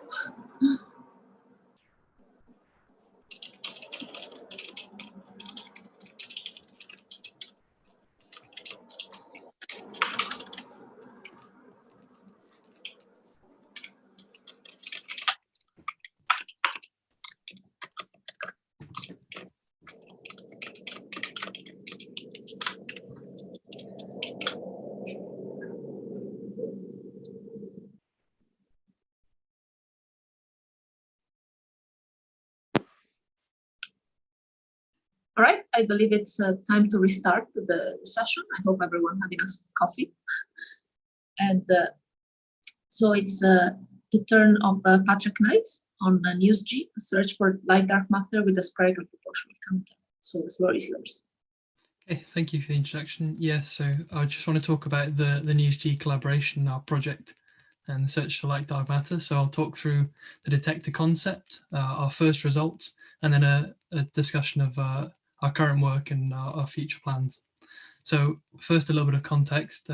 We've seen already exactly this this plot, but there's been a lot of effort, a great effort in this region above 10 GeV in the search, the direct search for dark matter. However, the lower mass region is much more weakly constrained, and so this has attracted a lot of theoretical interest and growing experimental interest, as we've seen already in the session. And so we want to explore this region. And so to do that, when we're thinking about the standard nuclear recall from an elastic interaction of dark matter, we need to think about low mass targets, low energy thresholds, and favorable quenching factors. So what do I mean by these? So here in the bottom left graph, I show for a 10 GeV WIMP interacting with several different targets. I've got the recoil energy on the X, and on the Y-axis, some measure of the rate. You can see for a 10 GeV WIMP, then, or dark matter particle, we have favorable rates for heavier targets. However, if we start to talk about lighter matter candidates like 1 GeV, then you can see at the 1 kV recoil energy, then lighter targets such as hydrogen or helium have much more favorable rates. Coupled with this is the need for a low energy threshold. So to be able to see this, obviously we have to have a very low energy thresholds. And the other part coupled with this is the ability to see this energy. So obviously not all of this energy is deposited in a manner we can observe in detector. So for the detector I'll talk about, ionization is the important one. And you can see here for various gas targets that the fraction of energy deposited in ionization is much more favorable for these light targets in light gases. And so this motivates the use of a gas detector, and in particular a spherical proportional counter. So what is this? It's a spherical vessel of order 1 meter in diameter, which we fill with a choice of gas. And at the center, we have an order 1 millimeter anode, which we set a high voltage. So at first order, this gives us a 1/r² electric field in our detector. So if you imagine a dark matter particle interacting in our gas volume, generating some ionization, so some electrons, these electrons drift under the influence of the electric field towards the anode. And then within a few hundred microns of the anode, the electric field becomes high enough that these electrons can induce a Townsend avalanche, and we get an amplification of our signal. And then the drift back of the ions from the avalanche generates a measurable signal we can see. So this is shown schematically or in a cartoon here. And then in practice, this is an example of one of the early spherical proportional counters, which is a repurposed LEP RF cavity. And here is our central readout. In the simplest case, we use a single anode. And so this is shown here. So this detector has various strengths. One of them is that it's easy to make this detector out of radio pure materials. It's just a sphere with some rod here supporting the anode. These can be made out of radio pure copper. The rest of the materials here are all less than a gram, but even so, we endeavor to make these out of radio pure materials. Another thing is the spherical geometry has the lowest surface area to volume ratio, and even with the radio pure materials, the majority of our background comes from this, this copper shell. So in a sphere, we minimize that surface. And the spherical geometry also brings another advantage in terms of capacitance, and so electronic noise, which allows us to get low thresholds. So the sphere compared to traditional gas detector geometries like the parallel plate or cylinder has the lowest capacity. And also, crucially, the capacitance doesn't scale with the size of the detector, so we can have increasing size of detector without commensurately increasing capacitance, and so low noise and so low energy thresholds. One of the other powers that comes with the detector is pulse shape discrimination. So I said it's single channel readout in the simplest form, but we still have a lot of power with this. So I show here in some cartoons some examples of interaction. So say we have a point-like interaction at low radius in our detector. The primary electrons are in a high field region, so will undergo little diffusion on their way to the anode, and so will arrive at the anode an avalanche within a very short space of time. And this translates to a very short rise time in the signal we measure. However, if we had a point-like interaction occurring higher radius, then we'll have more diffusion of the primary electrons, and so greater spread in arrival times translate into greater spread in rise time.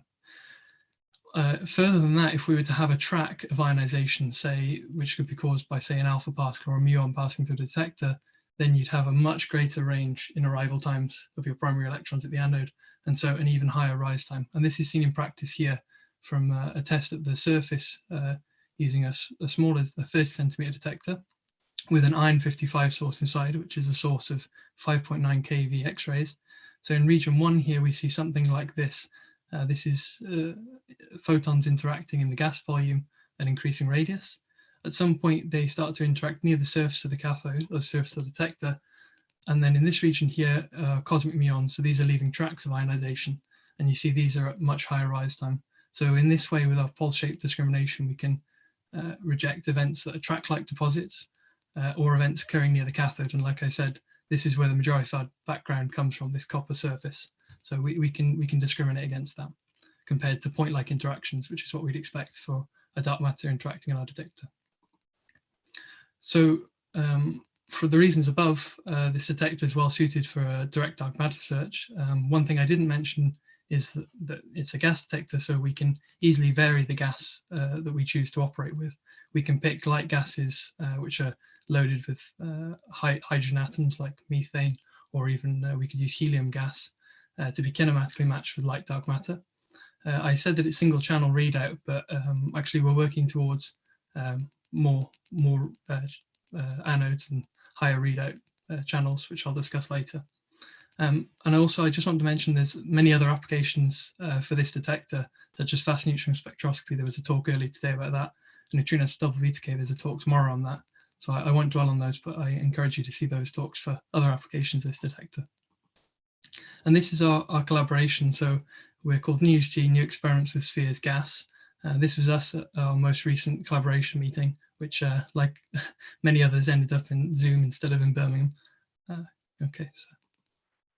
And then I just want to discuss our first dark matter detector we built as a collaboration. So this was a 60 centimeter spherical portal counter using NOS-V copper from Arubis, which underwent several stages of chemical cleaning to remove any possible radon deposits on the inner surface.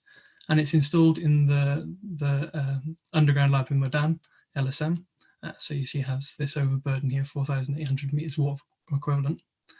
This is a detector located inside its shielding, which is layers of copper, lead, and polyethylene. And this is the detector taking out the nice shiny clean copper. And this is our readout structure. So you see the rod and the anode here, which was placed inside. With this this first detector, the first detector we built for a dark matter search, we were able to carry out a dark matter search, and using primarily neon as the target, we were able to place a competitive limit. In fact, the most competitive limit, exclusion limit, 90% confidence level for a 0.5 GeV mass candidate at the time. And this was done with a 9.6 kilogram day exposure. So this was really encouraging for the first detector, and from there we're progressing to the next generation of spherical proportional counter for dark matter searches, which is this one you see here. So it's bigger. It's a 130 centimeter detector. So we have a much larger volume for our gas. It's made from pure copper 4N, so 99.99% pure Rubis copper. And it was constructed in France and first operated for a commissioning run in LSM, but will be installed in SNOLAB Canada. And we've already had a talk from Deep, but you can see this is where we'll be housed, or are currently housed, in the QPOL in SNOLAB. Another improvement with this detector is an improvement in our shielding. So this is a sketch of the detector inside the layer of 3 centimeter layer of archaeological lead, the 22 centimeter layer of low activity lead, and then around that we have a layer of high density polyethylene. And so I just want to talk a little bit more about the construction of the detector. So this was spinning one of the hemispheres of the detector out of this 4N copper plate. I'm sure, as we all know, copper is a very attractive material for building dark matter detectors, mainly because it doesn't have any long-lived radioisotopes of its own. The majority of the background in copper comes from cosmogenic activation, so things like cobalt-60, but you minimize that by placing it underground. Other backgrounds come from the uranium and thorium decay chains, so they're naturally found in the material and also deposited by radon-222 gas floating around in the production environment. So traditionally, backgrounds were inferred, or lower chain backgrounds were inferred by direct measurements of the uranium and thorium with mass spectroscopy, and then you infer the progeny from that. However, you can see from the decay chain, most of the things after uranium and some higher up have relatively short half-lives, apart from lead-210. So what this means is that if you have radon-222 mixing into your copper during production and then decaying, you can have a broken equilibrium at this point where you have a high half-life. And so the activity you may infer from the uranium measurement may not give you the right amount for the lead-210. So a recent, in the last few years, development is being able to measure the alpha particle from polonium-210 directly, which sits here in the chain. And then this is used to infer the lead-210. And so this is a paper here by the Xmas collaboration where they use this XIA ultra-low 1800 detector to do this. In collaboration with them, we had a sample of our copper analyzed, and we found that in our copper we have roughly 29 millibecquerels per kilogram of this lead-210. So this is the dominant background source in our experiment.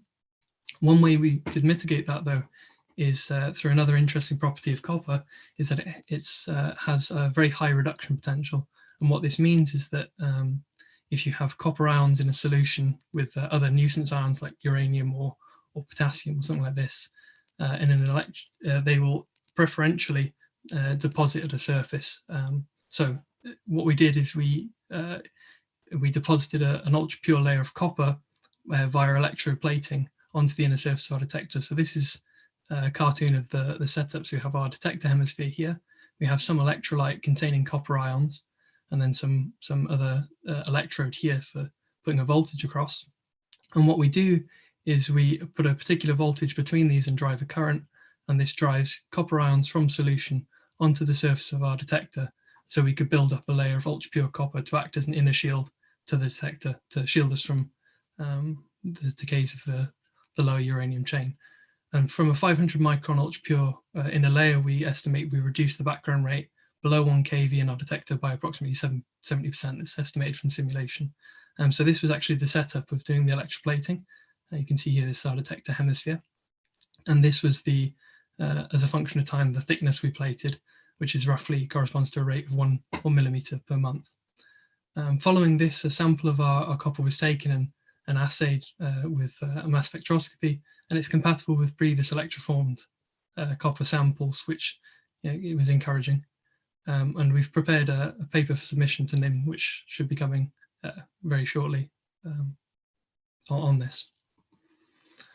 Okay, so after constructing the detector, we installed it again in LSM, where we could do a commissioning run. So this allowed us to test things like installing the sensor in a glove box. So here we're installing the sensor onto the rod, which goes inside the sphere. And then to access the inside of the sphere, which should not come in contact with air and radon, we have this glove box, which is flushed with nitrogen, which we use to lower in the sensor. So we're able to carry out these things on the detector. The other thing we were allowed to test was able to test was the assembly of the shielding. So this is the detector sat inside half of its lead shielding. And then when it was installed into the shielding, we were able to take some first data in LSM to test our acquisition and calibration system. The calibration system I'll discuss a bit more later. But we took some calibration data also with Argon 37, which we're currently looking at. And we were also able to test, I'll discuss more, but a new sensor technology. And the current status, so after being in LSM, we boxed up the detector and shipped it across the sea, and it's now in SNOLAB. So this was it arriving underground just before Christmas now, I suppose. This is the seismic platform next to DEEP, where our detector and shielding will sit. And this is the detector wrapped up ready to be installed in the shielding. And this is our high density polyethylene shielding assembled on the surface, which I think is now underground. So we're beginning to put the pieces together underground for our detector. So now I just want to talk about some of the recent developments in the detector technology, which will allow us to improve on our previous result with the spherical porous counter and dark matter search. So one of these is the multi-anode sensor, which I touched on before. So there's a small limitation, or a limitation with a single anode sensor, in that the electric field at high radius is coupled with our gain. So the avalanche gain is determined by the size of the anode and the high voltage, but this also determines the field at high radius. So there's some playoff to be made there. However, with this sensor, we get around that. So we decouple the gain and the high radius electric field by having multiple small anodes equidistant from some central point. So these small anodes mean that the gain is still determined by the size of the anode and the high voltage. However, at large radius, the electric field is determined by the collective electric field of all of these anodes together. And you can see, if you compare the red line, which is a single anode sensor, to the blue line, which is an 11-ball sensor like this one, 11-ball Equinus, there's a factor of 9 improvement in the electric field at high radius. So we've made some recent developments in this. So we're really pushing for high precision design and reproducibility. So we've adopted 3D printing techniques to produce this central electrode, which we then deposit on the surface a diamond-like carbon layer, which allows us to produce an electrode we can ground or apply a voltage to. So there's a publication coming, which is under review currently on these developments. Another thing we're working on is smaller anodes, and which will allow us to have higher gain, or even more anodes, instead of 11, having higher number of anodes, which will allow us to have a higher electric field at larger radius. And also we're working on precision assembly tools like you see here. This is one we use for assembling the Equinus. And in the future, we'd like to also investigate how we can read out individual anodes instead of reading out these collectively, or in the bottom half and the top half, reading out individual anodes. And this will give us some information about the location of ionization in our detector. Another crucial aspect is gas purification. So oxygen and water, or oxygen electronegative molecules, can lead to electron attachment in our detector. And this is a particular problem as the detector grows in size, because we have weaker electric fields at the outside. And so we may lose some of our primary electrons. So we need to filter our gas before we put it in the detector. Classic way of doing this is with a getter. However, these emanate radon.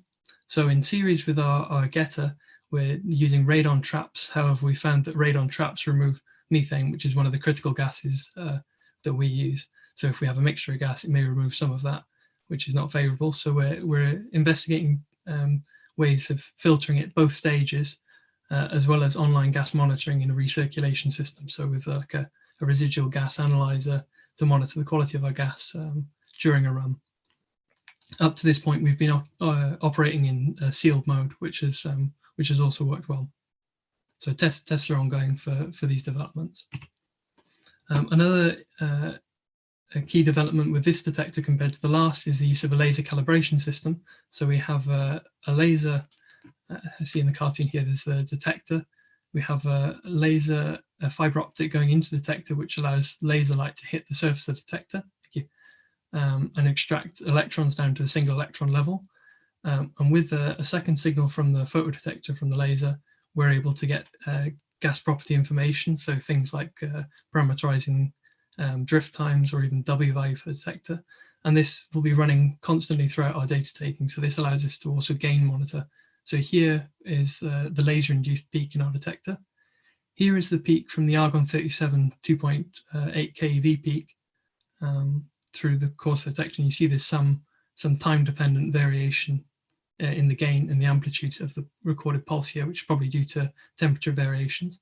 However, with this laser-induced peak, we're able to correct for that. So this is a powerful tool we have now. Another powerful tool which we're developing is a complete simulation of the sphere, so a dedicated simulation framework which combines SHARP4 and Garfield++ along with finite element method calculations. So just as a quick example here, again, is the Akinos sensor.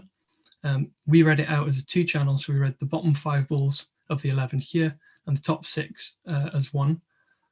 So we can simulate this or calculate this in a finite element method to find the electric field. We can feed that into our simulation framework, in here the weighting fields, and then the simulation framework will take us right from the primary interaction of a particle all the way through to the electronics chain, and the final signal would read out. So here you can see the signal generated on the 6 versus the 5 anode. So this is a tool we've developed, and this will allow us to also look at things like comparing to calibration data and also fiducialization of the detector.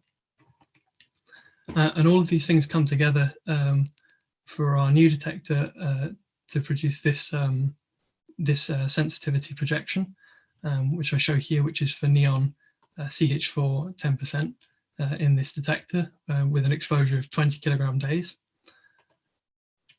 And you can see that we're vastly improved compared to our previous detector. Okay, just in the last 10 seconds, just to say there's also a future for this. So I said that the majority of our background comes from the copper itself. So an obvious way forward is then to completely electroform the detector. So we have already funding to produce a fully electroformed detector underground, so we minimize cosmogenic activation at that point. And the current status is the R&D is underway for a prototype, a 30 centimeter prototype at the PNNL in the USA, and then the full scale 140 centimeter underground electroform detector will begin late next year. Okay, so as I'm out of time, I won't read through the summary slide. I'll just leave it there. Thank you. Thank you very much also for being understanding of the time. We have a few minutes for questions now.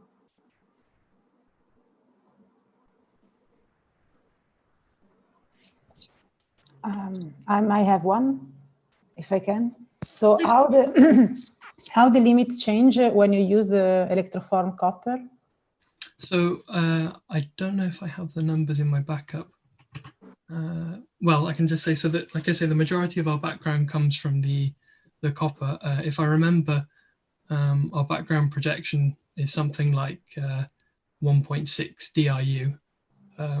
And the majority of this comes from the copper. So I don't have the limit here to show what we'd gain from that. But, you know, it's a, let me check if I've got the table. Oh, no, sorry, I don't have the table here, but okay. Yeah. And in the limit, the pink is related to 2 different materials, right? Yeah, so this comes from the hydrogen, this comes from the neon. Yeah, because, okay, great. And have you performed so you show the pulse shape discrimination with the sphere or 30 centimeter. Have you done the same study with the 60 centimeter at Modan? I'm not sure if we've done the performance is the same. Like, yeah, I don't know if we've done it with Modan, but we've done it with a 140 centimeter repurposed LEP cavity on the surface, and we can see the same picture. Okay. Thank you. I have a couple of questions as well, unless there's hands there. But I don't see any hands at the moment. So the first question is if you have any plans to look for other kinds of signals in the same similar mass range, or this is something that you'll think about later? Right, so I think this is something that's being looked at. I know that also one of the collaborators is looking at, say, a different type of dark matter. So he's looking for Kaluza-Klein axions and sensitivity to that. But yeah, I think we're looking into other, instead of the traditional nuclear recall, into other possibilities as well. But you don't plan to make any modifications to your detector to optimize with respect to that? Not for this detector, as far as I'm aware, but this is something we could look at for future detectors. Okay, thanks. And then the second question is, how do you plan to treat the neutrino background once you get to 20? Is it maybe a bit early, but... Sorry, when you mean when we approach? When you approach the neutrino background levels, I mean the neutrino floor.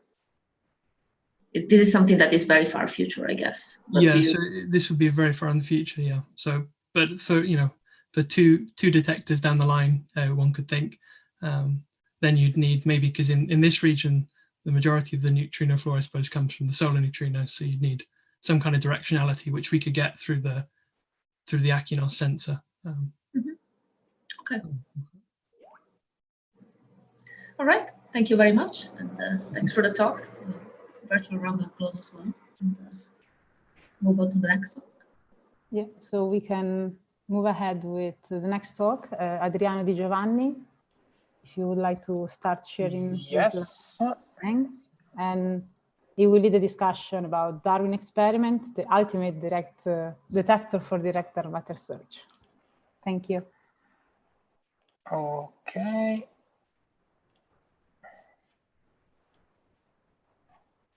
Yes, we can see the slide. Okay, yes.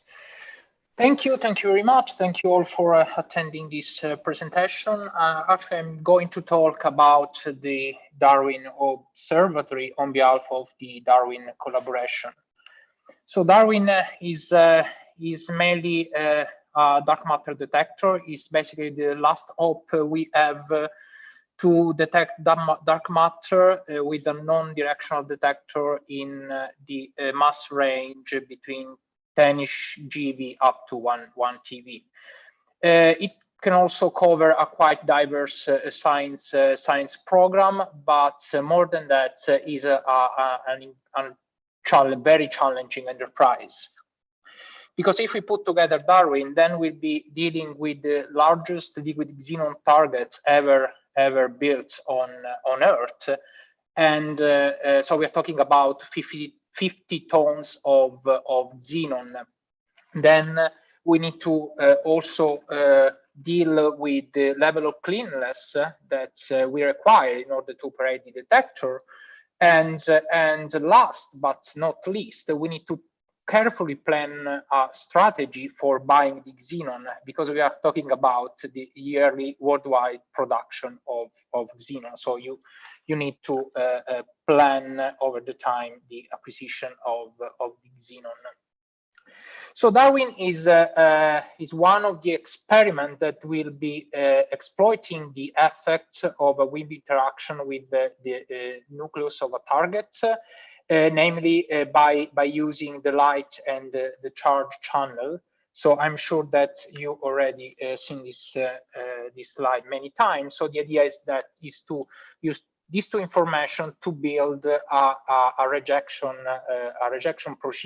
discrimination procedure in order to discriminate the two families, the electron recoil family, in which we expect to see the background, and the nuclear recoil induced event family, in which we expect to see the dark matter interaction.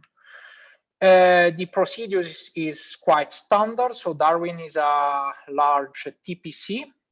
So the idea is that you have a WIMP that interact with the nucleus of the target. Then you get a prompt scintillation that we call S1. At the same time, you have electrons that can be drifted up by means of an electric field that is active in the TPC. And once you get the gas phase, you get a second signal that we call delayed scintillation. It's actually an electroluminescence process that is proportional to the charge. So by playing with S1 and S2, you built your, let's say, rejection algorithm. and you do some very, very nice path shape discrimination, but also you can actually record the positioning in X, Y of the event. And you can also get the information of the depth by measuring the arrival time distance between this S1 signal and the S2 signal. So you get information about the position, about the kind of particle that you are dealing with. So this comes from the Xenon collaboration, and as you can see, we have two defined separate families of events in the space of S1 and S2 in photoelectron units. Darwin will naturally follow the Xenon legacy. This project is now leading the dark matter search in these parameters since many years now, and the Xenon collaboration is actually commissioning the last and the biggest detector ever, the Xenon Anton, and the collaboration will start taking data very, very, very soon. So we have a benchmark, and if we want to do better than the benchmark, we need to be bigger, and we need to be cleaner, and we need to take care of a lot of things. So the TPC is huge. So the diameter is 2.6 meters, and so the drift length.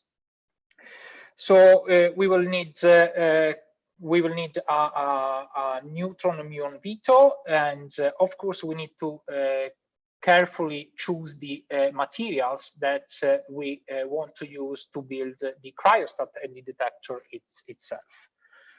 So about the time scale, we are expected to start taking data sometime in 2027, so 7 years from now. It looks like tomorrow. And the project structure is quite common. The scientific community consists of 160 scientists from 29 institutions and 12 countries. We already have in place active working groups that are actually studying options and solutions for the construction of the detector and for the physics of the detector.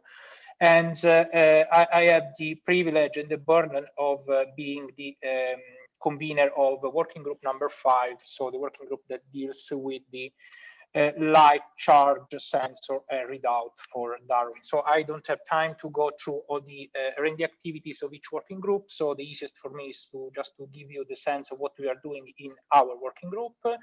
So as the entire world is doing, so we are also extensively studying silicon photomultipliers and see whether these devices are a good option to replace our benchmark, that is of course the PMT that Xenon is using for the Xenon Anton. So several groups are working on silicon photomultipliers, and but all of this,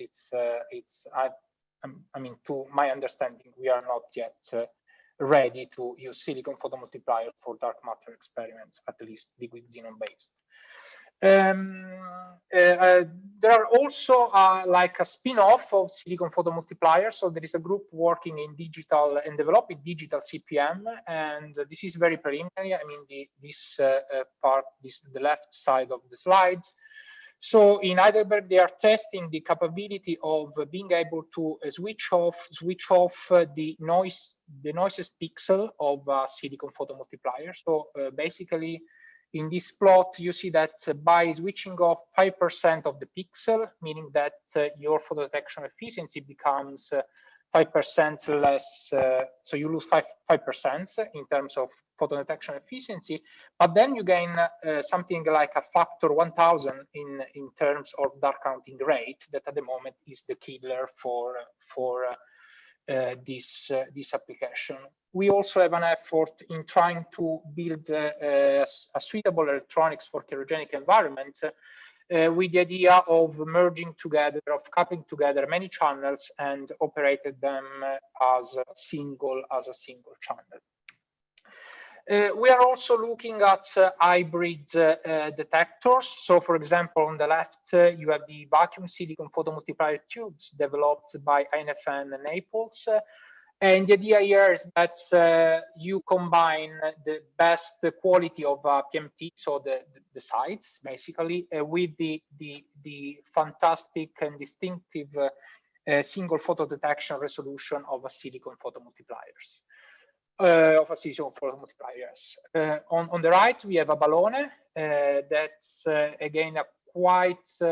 It's not super new, but now I think it's actually this technology is improving a lot, and this will offer a huge sensitive, a huge coverage for your target. And the readouts will be done by using a scintillating layer that will convert the electron into a flash of light and a silicon photomultiplier. So we are considering several options for assembling the detection array of Darwin, but at the moment I think the PMT is the best candidate.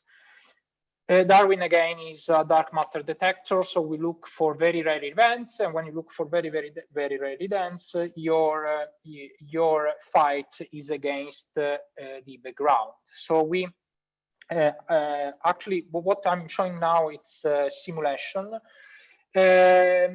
but it's a simulation with the lesson we learned from all the former experiments like xenon, like LZ, like all the other experiments that are dealing with liquid xenon. So we try to identify the main source of the nuclear recoil background and the electron recoil induced background. So as you can see on this chart, on this pie chart, the main contribution comes from the cryostat, even though we are selecting titanium as one of the cleanest titanium that you can find on the market, from the Teflon, and of course from the PMT. To me, the only reason to replace the PMT is because the radioactivity. What is the goal of our job? Is actually to run a detector in which background is neutrino induced event dominated.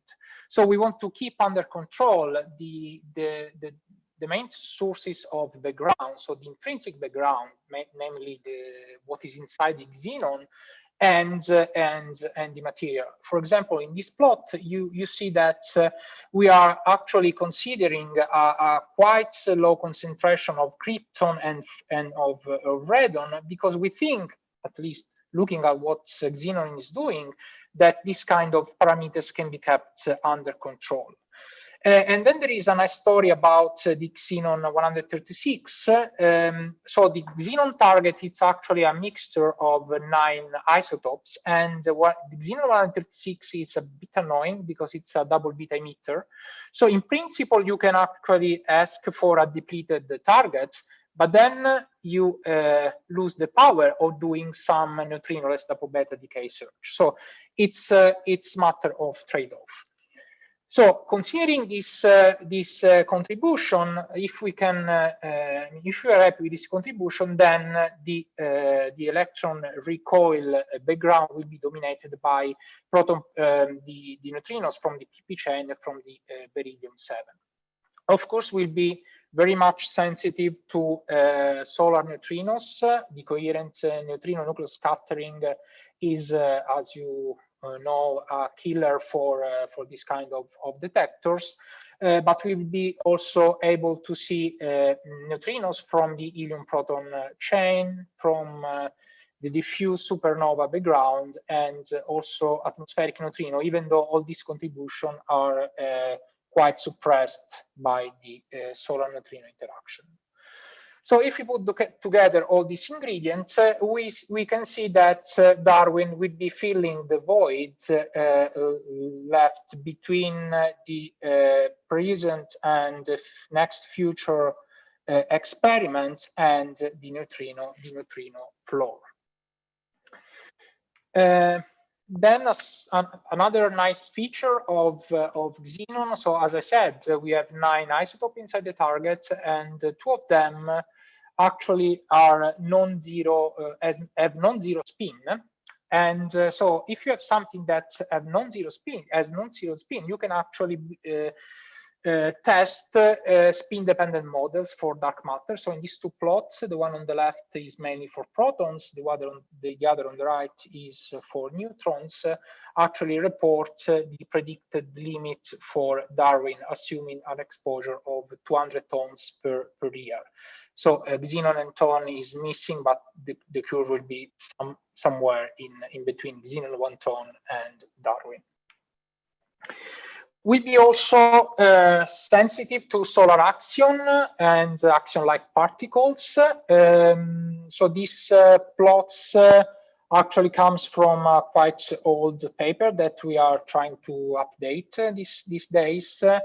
And in order to put in context the last result from xenon 1 ton, this plot is very preliminary, so it shouldn't be here, but just to give you the idea of where we are. So xenon 1 ton, the measurement is about here, while Darwin will be here. Yes. So what happens if we fail? So what happens if the dark matter is hiding behind the neutrino floor? So we still have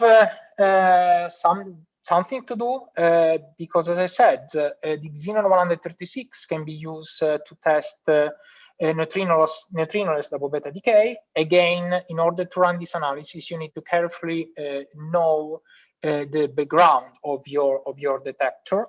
And again, the cryostat, the Teflon, and the PMT are the main contribution to the background for this kind of analysis. So what you can do, you can just do some fiducialization of your volume, and then you realize that if you take in account 5-ton fiducialization, then the number of spurious events becomes small. 5-ton, it's not a magic number, but it's when the material-induced background equals the intrinsic background. Again, in this analysis, we are considering a very low level of radon-222 contamination, so at the level of 0.1 microbecquerel per kilogram of xenon. And of course, we cannot use a depleted target, otherwise we lose our capability of doing the neutrinos double beta decay. And as you can see here, there is a quite annoying contribution, namely the xenon 137. That xenon 137, it's not occurring naturally. So it's actually something that is produced when a muon interacts with the rock or with the shielding of your experiment, produce a neutron. The neutron is then absorbed by the xenon 136. And then you have a beta decay, and so this electron will mess up with your detector, and this will simply add a continuous spectrum in the background that is quite annoying. But then you also have the cesium 137, but the the decay time is very long, so you don't care about the decay of the cesium 137. That said, so the presence of the xenon 137 strongly depends on the neutrino flux. So in principle, you have two handles to mitigate this effect. Either you go deeper underground, so the muon flux is actually reduced, or you built the dream of every physicist, so the famous 4-pi veto, in which you tag all the muons, not only the muon that eats your muon veto, the water tank of your detector, but all the muons, because you are actually sensitive to the neutrons that can be produced by the muon interaction. So we did this exercise of considering the Darwin baseline, meaning that the Darwin baseline contains all the background model is the one that I was talking about a few slides ago, plus its installation at Gran Sasso National Laboratory. So we studied the background in the region of interest in which we expect to see some neutrinoless double beta decay, and then we did the exercise of adding a 0.5 counts per year signal. So you will see a small excess in the plot that will pinpoint to the possible neutrinoless double beta decay. Of course, this can be improved by going deep underground or improving the cleanliness of your detector, and then you start being competitive with other indedicated experiments. Of course, we'll be also sensitive to solar neutrinos via electron scattering. So if we focus, for example, the neutrino of proton-proton chain, that is this curve in this plot. So in this plot, we have all the components, so backgrounds and also neutrino from other processes happening in the sun. And if you zoom this plot, you see that the PP neutrinos are already above the background, that again is mainly driven by the xenon 137. This analysis would really profit of having depleted targets, but again, this is done for considering natural targets. So if we run the experiment, then we could actually say something about the survival probability of the electron neutrino in an energy region that should be the lowest ever tested. And also we can actually say something about the mixing angle and as a function of the exposure and natural or depleted targets. Last but not least, again, so the CNS neutrino is a killer background for dark matter search, but we can actually will be able to measure it and as well as neutrinos from supernova. So in this paper of a collaborator of us, we actually demonstrated that we'll get 5 sigma significance up to 65 kiloparsec distant supernova explosion. Again, so I think time is a concern, so I'll leave you with the conclusion of my talk. Thank you very much. Thank you very much, Adriano. Are there any questions? Bjorn.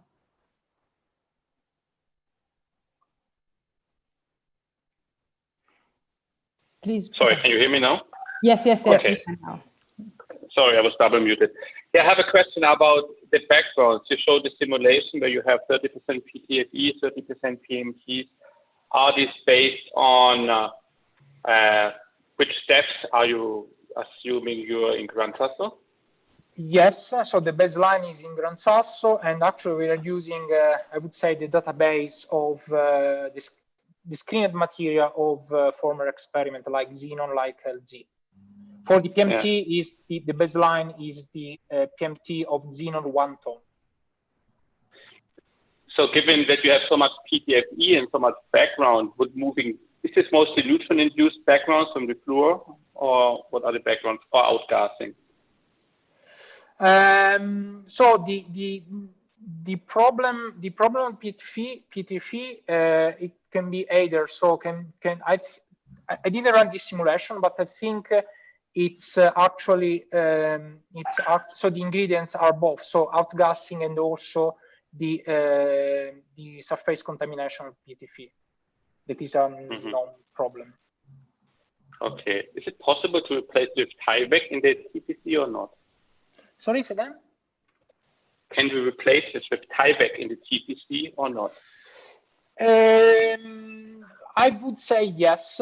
So again, so the project is yet to be created. I mean, we have already, everything in place. So there is a letter of intent, but the detector is not yet there. So I think we have time to work out this, let's say, to deal with this large contribution of background. In principle, I think so. Thank you. So we might have time for another quick question. If not, we will move to the next speaker.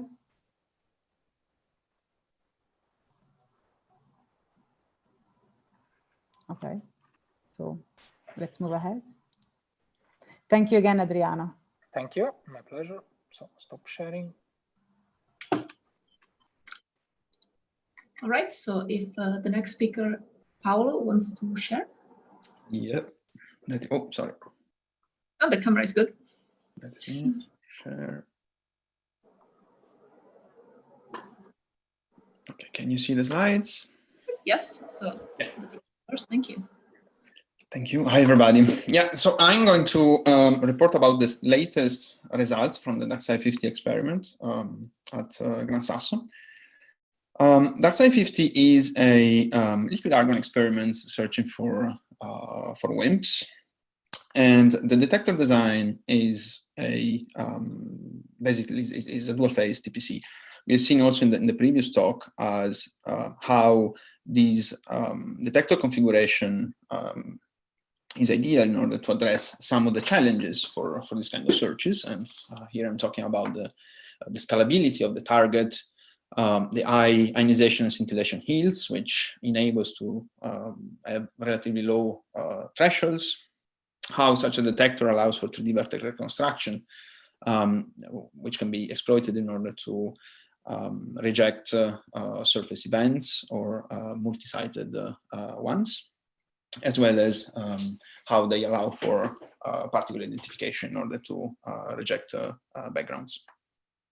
So a quick recap of the working principle of a dual phase TPC. Whatever interacts in the bulk of the target produces both prompt scintillation, which is detected by rays of photodetectors, as well as ionization charges, which are drifted upwards up to a gaseous region where they are extracted and accelerated.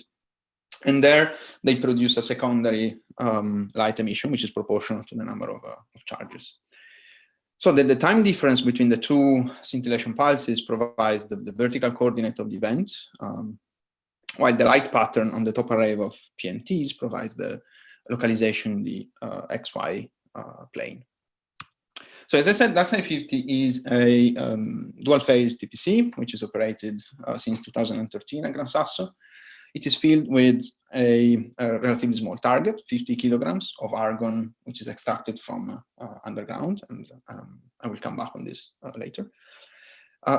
The core of the detector, the TPC, is installed inside a 30-ton liquid scintillator Vita, which provides basically 4-pi detection for radiogenic neutrons.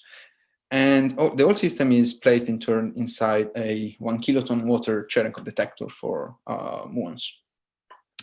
The S1 and S2 yields of the TPC are in the order of 7 photoelectrons per kV with the field on for S1 and 23 photoelectrons per extracted electron for S2.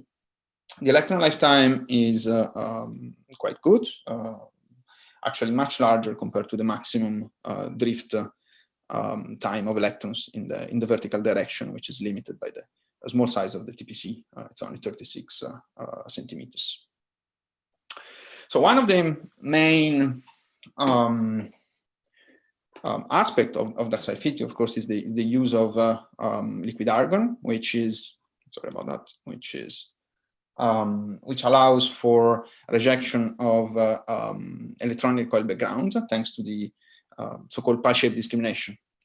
This technique is based on the different time characteristics of the scintillation pulse, the S1 signal, which is different for nuclear recoils, which is the typical signature respected for WIMPs and also neutron, and beta and gamma backgrounds. So if one plot the fraction of the S1 signal in the first tens of nanoseconds of the signal itself here in this plot on the top left is shown as a function of the S1 signal itself, which scales with the energy. One can see and one can separate pretty neatly the two populations of nuclear recoils at the top of the detector from the one of electron recoils at the bottom. At nuclear recoil energies of the order of about a few tenths of keV. So this, of course, guarantees a separation and a background rejection of the order of 10 to the 9. We have a talk after the break from the deep collaboration, which will discuss this more in detail. The second feature of the ICHEP2020, which contributes to the background mitigation, is the ability to actively reject neutrons and gammas, actually. We can do that by tagging events where a particle is interacted multiple times inside the target, and this will show up as an event with multiple S2 signals. And in particular for neutrons, the presence of this 4-pi liquid scintillator veto around the main target can be used in order to tag events where a neutron has interacted only once in the sensitive target and then has left the TPC, but has been captured in the veto, depositing energy there. So the veto is constructed such as a very high neutron capture cross-section probability thanks to the loading with the natural boron. And this means that looking at the coincidence between TPC and veto, one can tag this sort of events. The third feature of the ICHEP2020 in terms of background mitigation is the use of argon extracted from underground. The reason is that atmospheric argon is pretty radioactive at the level of about 1 becquerel per kilo due to cosmogenic activation in the atmosphere.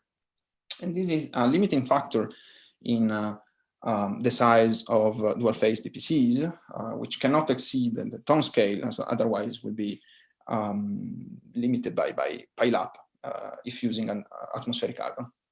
So the solution, and then demonstrated by the ICHEP2020, is to extract argon from underground sources, which has been shielded from cosmic rays during thousands of years, and thus it is depleted from argon-39 that decays away with a half-life of 270 years. So the ICHEP2020 was filled with an underground argon field in 2015, and one can see here the comparison between the spectrum acquired with the atmospheric argon in blue and the underground argon in red. The result of a multivariate fit, which I'm going to mention also later, reports depletion which is larger than a factor of 1,000, enabling the future of the liquid argon program, which was also mentioned in one talk yesterday, the ICHEP20K. The other thing that I want to mention is the fact that this fit result reported the presence of some unexpected krypton-85 component, which may reveal an infiltration of error, meaning that the actual content of 39 argon is maybe even smaller than what reported here. Okay, so these three features that I described on that side were all fundamental for the physics results of the experiment. The first one that I want to mention is the high mass WIMP analysis, which was performed with actually a blind analysis published in 2018.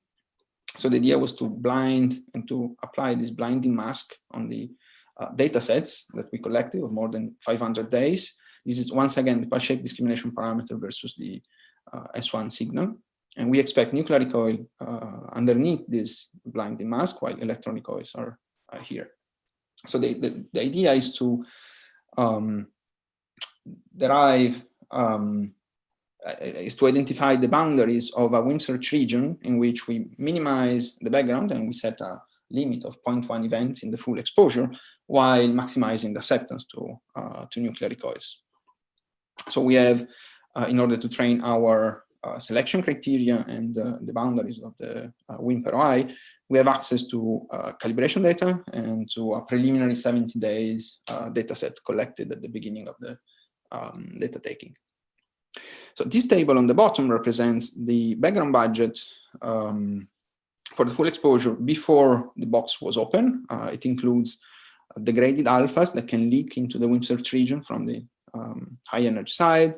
It includes cosmogenic and radiogenic neutrons, which have been extensively modeled and simulated, and especially electron recoils, which may leak from the electron recoil band to the nuclear recoil one. So what I'm going to show here is a quick animation where you can see the boundaries of the WIMP search region and the cut flow and the effect of each of the cuts in order that were applied in order to clean the data set. This is the result after the last cut based on TPC variables is applied. So we have still 2 events in the WIMP search region, but those disappear when we look at the coincidence with the veto, leaving us with no events in the WIMP search region and a background-free exposure of more than 500 days. This is the acceptance, the cumulative acceptance of the various cuts. So these results demonstrated the potential of liquid argon to perform background-free searches. The extracted 90% confidence limit is not, sorry about that, is not really competitive with xenon-based searches due to the small mass, but it's shown in this plot with the red line. I'm also showing once again that the deep 3600 exclusion, which will be discussed later, and the xenon results, which are much stronger. Of course, the plan for the next generations of both xenon and liquid argon is to fill this gap and to reach the neutrino floor in the next decade or so.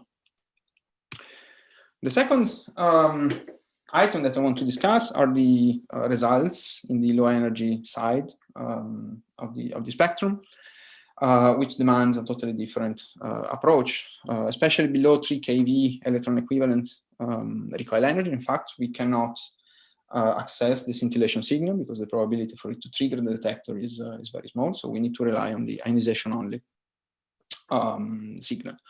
This means that we lose the fiducialization, at least in the vertical direction. Of course, there is no S1, and there is no discrimination of electron recoil background.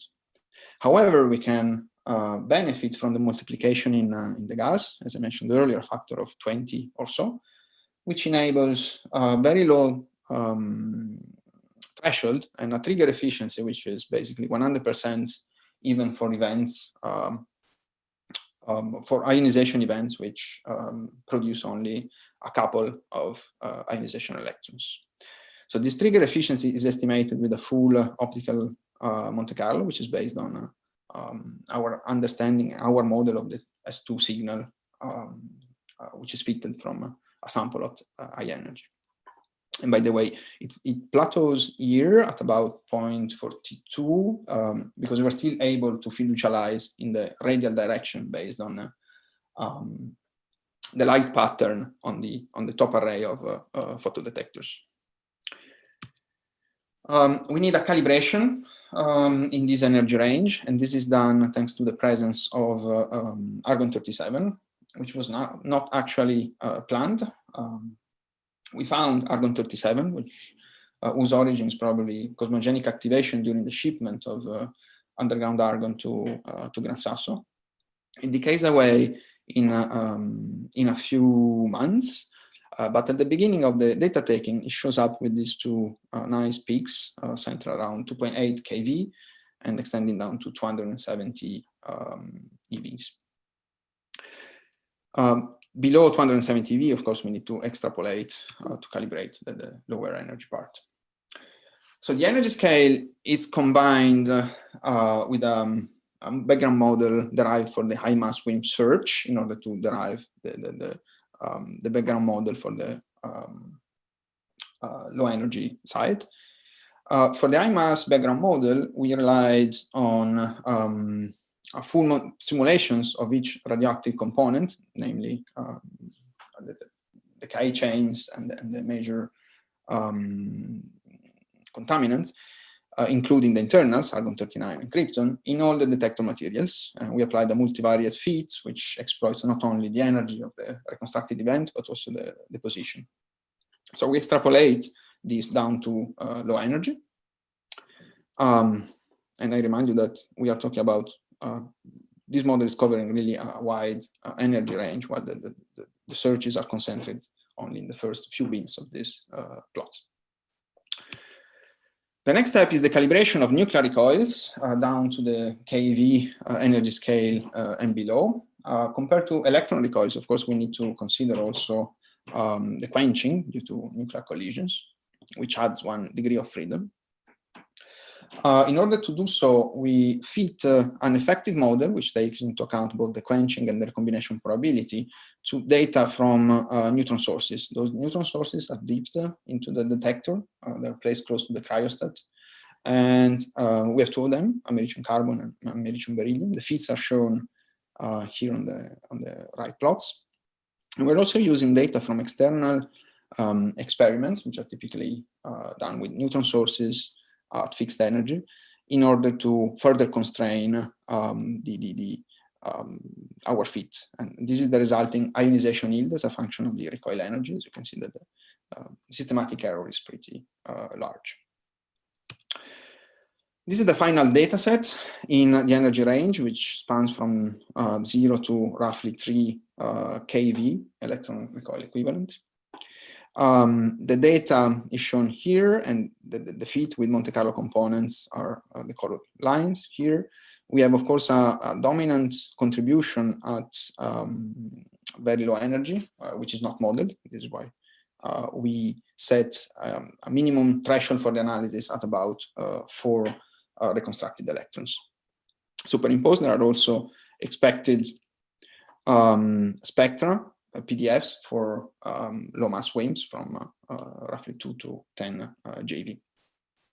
And this analysis allowed us to set very stringent limits on the WIMP nucleon cross-section, which at the time were leading between 2 and 6 JeV WIMP masses. Now, the xenon experiments, xenon 1 ton, provided a slightly stronger limits in this range. And also, we have published an interpretation of this result also in the terms for what concern the WIMP electron coupling. Those results are shown on the right. So can we do better? And yes, in the past year, we have been working on improving these results. First of all, we have a larger statistics, almost a factor of 2.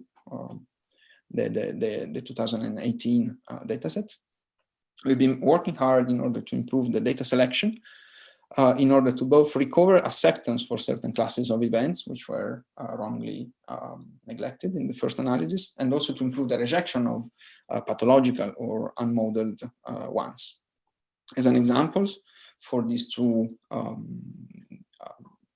categories, I'm showing here at the top a typical S1 plus S2 events where the time difference between the 2 corresponds to the maximum drift. In this case, this is an event located at the bottom of the TPC. We have S1, and the ionization energy, or the energy of the event, is reconstructed using the second pulse correctly. There are, however, cases where the topology of the event is such that the S2 signal is the one that triggers the detector, because S1 is very small, and we were wrongly reconstructing the energy of the event using the second pulse, which is instead a photoionization signal produced by the scintillation of the in the gas. So we are recovering acceptance for these classes of events, which were inducing slight bias in the data spectrum, as well as for events where S1 and S2 are in pile up, as shown in the middle schematics. We're also improving the background modeling. The first item that I want to mention is that we are extending it above 50 electrons. This means that we can constrain better the background above a region where we don't expect any more signal. If I remember, 10 GeV WIMPs only produces signals up to 80 electrons or so. And we also have more accurate PDFs. For example, we separated the thermal contribution of argon-39 from krypton 85. We also have improved calibration, both for the nuclear recoil energy scale and for the electron recoil ones. And these allow us to disentangle, for example, detector effects from the intrinsic fluctuations of the signal and the energy scale. One can see, for example, here on the bottom plot, this is the equivalent of the electron recoil calibration with argon-37. We are now able to reproduce all the features of the signal, which are induced by detector non-uniformities and which were firstly averaged out. So the overall effect of this is a reduction of the systematic uncertainty. And this improvement in the modeling of the signal, together with the larger statistics and an improved calibration, will bring a significant improvement in the exclusion limit for light WIMP nucleon, for light WIMP masses. So unfortunately, I am unable to show any preliminary result because they are still being finalized, but we expect significant improvements. As before, the same data can be used to constrain other sort of interactions with electron final states or, for example, actions. Something else that we are working on is the implementation of the Migdal effect that was already mentioned in a talk yesterday. And it may significantly enhance the sensitivity to low mass WIMPs. So what we're working on at the moment is an implementation where we conserve the correlation between the nuclear recoil energy and the electron recoil energy, and we plan to produce PDFs for the signal which take care, which account for both the effects considered as independent. This work is done in collaboration with theorists, and it will also be finalized very soon. My last slide is on a result which is indeed instead finalized and published, is an interpretation of the IMAS WIMP node result in the framework of effective field theories. What we show here is that, well, we are used to compare exclusion limits from different targets in the framework of the standard scalar interaction, but there are 15 operators that may describe the WIMP nucleon interaction. And if one consider, and one can interpret exclusion limits assuming a different kind of interactions. This is what is shown here, and for more details, you have to refer to this. I suggest you to open this publication. It shows how there are important variations up to a factor 100, only for considering our case of argon-39. And this, of course, points in the direction of highlighting the importance of complementarity, especially in the case of a positive observation, in order to probe the full parameter space. So I think I am out of time, so I will leave the conclusion here, and thank you so much. Thank you very much. So we have time for a couple of questions, and then as highlighted in the slides, many of the speakers have Zoom discussion rooms that are open after the session closes. You can find them on the agenda as well. So is there any questions from the audience?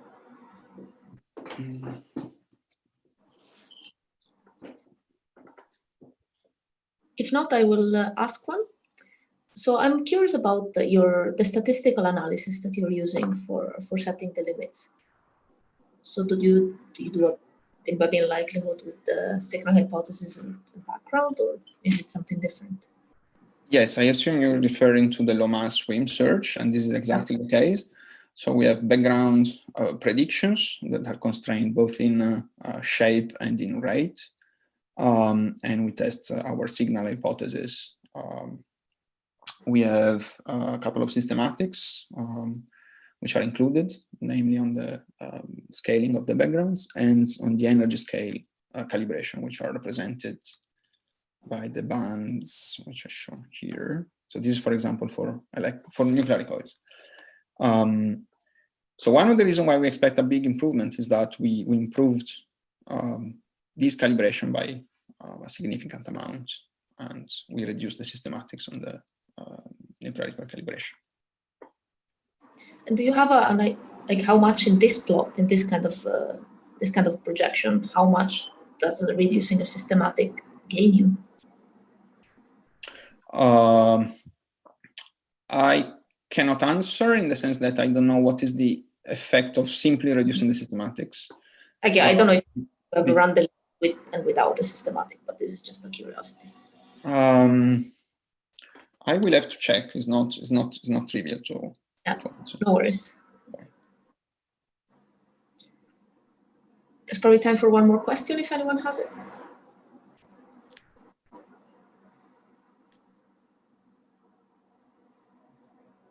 If not, virtual applause again. Thank you very much. Thank you. And we can move to the next speaker. Which is coffee break, I guess. Right, I forgot. Coffee break, right. So yes. So the next session will restart. Let me just check on the agenda. So we're starting 15 minutes now.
If Noah is online, would you mind start testing sharing?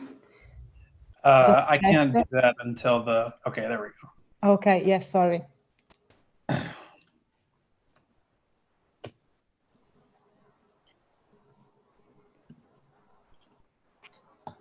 Okay, sorry, No, that's okay.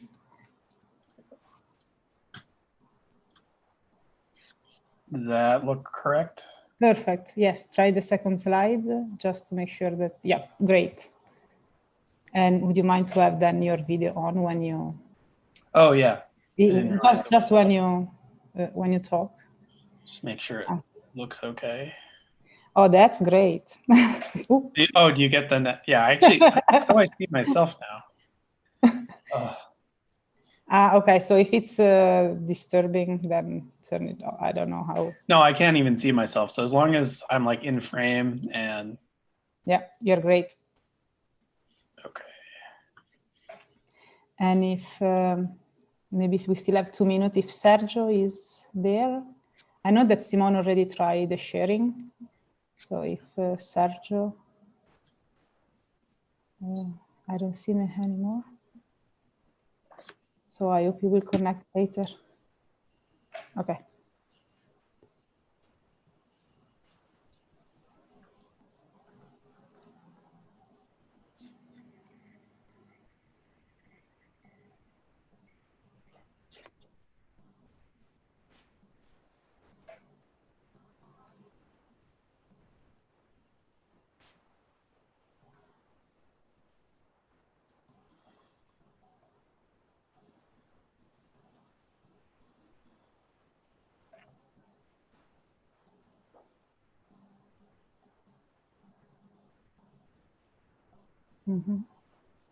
So 1 minute left before restarting the session.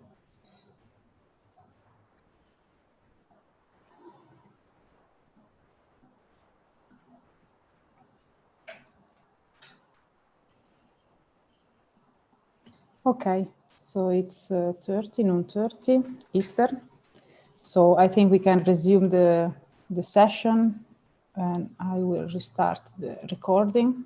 So we will start the last session of this parallel of today. And the first speaker is Noah Kurinsky from Fermilab, and he will talk about super CMS searches for low mass particle dark matter. So Noah, I'll leave it to you. All right, thanks, Sylvia. Yeah, so this is a fairly broad topic, and I included a bunch of archive links where possible. I posted my Zoom info at the end for detailed questions, because I'm going to be skipping through things fairly quickly. We've done a lot in the 2 years since the last ICHEP, but even in the last 3 months, we've published a lot of new dark matter results. So I'll talk very, very briefly about the technical challenges, because they've been covered many times in this session already, and then move to the results we published, and then talk a bit about what we're doing both in the next year as well as with Super CDMS Snow Lab. So as many people noted, right, this is the normal particle dark matter cross-section versus mass space you're seeing. And there's generically these low mass and high mass regions where in the high mass region, really you're limited by exposure, whereas most of the low mass experiments, exposure is important, but it's very threshold driven. And what I also wanted to highlight is, in the last few years, these regions are also broken down based on coupling probed. And so the low mass region below about 10 GeV and about 1 keV in recoil energy also happens to be the region in which kinematics of recoiling off of electrons is actually more favorable than recoiling off nucleons, and where you flip from preferring a heavier target to get more recoil energy from a given interaction to a lighter target to reduce the kinematic mismatch between your target and the dark matter. So this is just generic scaling, but in CDMS we use silicon and germanium. So silicon would be a slightly better reach at low mass, whereas germanium has a slightly higher reach at above 10 GeV. In this talk, we're only considering sub 10 GeV results. So, and I'm focusing on silicon results. The super CDMS detectors historically have read out both charge and phonons. And so the picture of a dark matter event is some scatter at the site shown in this crystal diagram at the right. It immediately produces phonons, lattice vibrations, as well as charges, and the charges are drifted in an electric field to be read out at the surface. Historically, we've used both phonon and charge sensors to read them out separately, and we apply a small field. But if you apply a large field, as shown by this equation here, you can actually get the total phonon energy just to be proportional to the number of electron hole pairs generated. And the first demonstration of this effect at the single electron level was done in 2017 by a group at Stanford. And so the plot on the bottom right shows this effect where if I look at no events, I get a Gaussian around 0. If I look at 30 photons, I get the distribution at around 50, 60 eV shown in the dashed line. And then as I increase the voltage, I start to see the single electron pair peak first at 50 volts and then at 150 volts. So we can use highly sensitive phonon detectors with resolutions below 10 eV, both as phonon calorimeters for dark matter searches, as well as charge sensors for dark matter searches. And so the Super CDMS collaboration has evolved over the last few years as we prepare for the ultimate, the Snow Lab experiment, into a bunch of different facilities. And we've developed sort of a flow of new technology going from surface R&D facilities, of which we have a few. Stanford, Northwestern, Berkeley, and Texas A&M are the sort of leading institutions on various efforts of R&D. And for dark matter results, really what's happened recently is we've got a bunch of results published from surface facilities. We've moved both of those detectors that I'm talking about today into the underground facilities. So Nexus has about 300 feet of overburden at Fermilab in a highly shielded low background fridge. And Qt is the same, actually the same cryogenic system, but it's underground at Snow Lab near the future site of the Snowbox. And so those are currently taking data, and I'll talk about prospects for that in a little bit. And then installation is in progress for the Snowbox, which will host the full Super CDMS Snow Lab experiment. So for electron recoil, that'll be the first topic. The flow has basically been through the surface facilities to Nexus. Nexus is set up with high voltage readout that is needed for those detectors, as well as the fiber laser fiber calibration system I'll be talking about.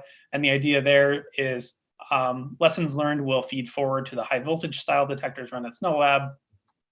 And for the nuclear recoil side of the searches, again, initial designs are tested in the surface R&D facilities. They're going to Qt, which is better set up for the ultra low background and some of the longer time scale nuclear recoil calibrations. We'll actually be running one of the Super CDMS towers in Qt before going to the full Snowbox. And so this is sort of the direction of the arrows is sort of increasing exposure and lowering of backgrounds.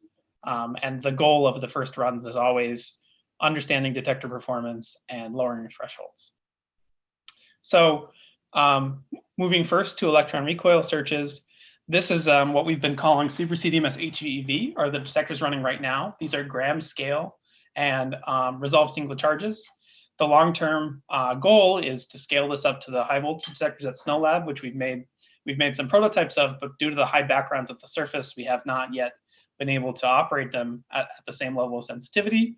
And the main challenges here are charge leakage induced either by light backgrounds or high energy backgrounds, understanding the quantized backgrounds we see, and then maximizing charge collection efficiency and understanding position dependence in our backgrounds. So the first run, this was 2018. You can see the scale of this experiment is much smaller than most of the other experiments shown in this session. So it's a 1 gram crystal. This had a 10 EV resolution for the best run and was calibrated. You can see a fiber coming up at the back of this crystal. So the calibration was done by pulsing a red 1.9 EV laser and observing quantized peaks from the laser. And so this was the first device to demonstrate this effect, and also the first device to set a limit. So the spectrum that we published in 2018 looks like this. We could account for the first and second electron hole pair peaks just with detector physics, but we saw this somewhat non-quantized background extending out to all the way up to about 10 electron hole pairs, at which point it starts to become consistent with the Compton background. So the non-quantized nature of this, you can see the laser is fairly quantized, that's the black, but the background being non-quantized is very confusing. And so the goal coming out of this, after setting the dark matter limits, was to improve resolution and device understanding to quantize that background so we can start to actually model it. So the run 2 setup, so this was taking the run 1 detector, making some improvements to lower the threshold, and then improving the enclosure. And so the picture on the right shows, if you compare to this setup, this is fairly exposed to the fridge. This is actually in a light tight box, which is mounted inside of this fridge. We ran otherwise the same program, doing calibrations with this laser fiber and exploring different voltage biases. And the result is that we actually were able to quantize these backgrounds much more. This is a result that was put out in May and is undergoing final review in PRD. The really surprising result here was that improving the resolution, we quantized the backgrounds, and the rate of those quantized backgrounds was the same as run 1. So let me highlight, these are different detectors made by different facilities with different crystals running at different sites with different backgrounds. So the consistency between the run 1 and run 2 limits it was actually pretty shocking. So we are convinced that at least above the 1 electron bin, these are real backgrounds, and we're working on understanding them right now. So that was a spectrum for the run 2. We set limits on electron recoil, dark matter with momentum dependent and independent form factors, as well as dark photon absorption. You can also see a fairly recent result here in the dark photon absorption and the ALP absorption from Super CDMS Sudan. This was a reanalysis of the full Sudan data set, and that does actually set the most competitive limits above 40 EV or so. We were the first collaboration to set these ALP limits, although that parameter space is largely excluded by astrophysical constraints, and you could expect the other dark photon limits to be cast into this space as well. So this is a recent result. If you want more details, I want to point you, Valentina Novati gave this great APS talk. This actually links to the video. So you can go there for more details, or you can come ask me questions on Zoom. So switching over to the low mass nuclear recoil searches, this is sort of where I want to highlight in this talk, because we actually have one result that hit the archive last night. That was not actually the plan. It was submitted a week and a half ago, but it just got held up until last night. So this is the first time this will be shown, and I anticipate questions. So I want to leave a little bit of time at the end to talk about this. For the nuclear recoil searches, we have sort of 3 technologies moving in parallel right now. The Super CDMS CPD is a cryogenic photon detector designed for coherent neutrino scattering and readout of neutrinoless double beta decay. So that's the result I'll present now. There's going to be the HVV detector, which looks for ERDM, run at 0 volts with the 3 EV resolution. So those are results that will be coming out by the end of the year.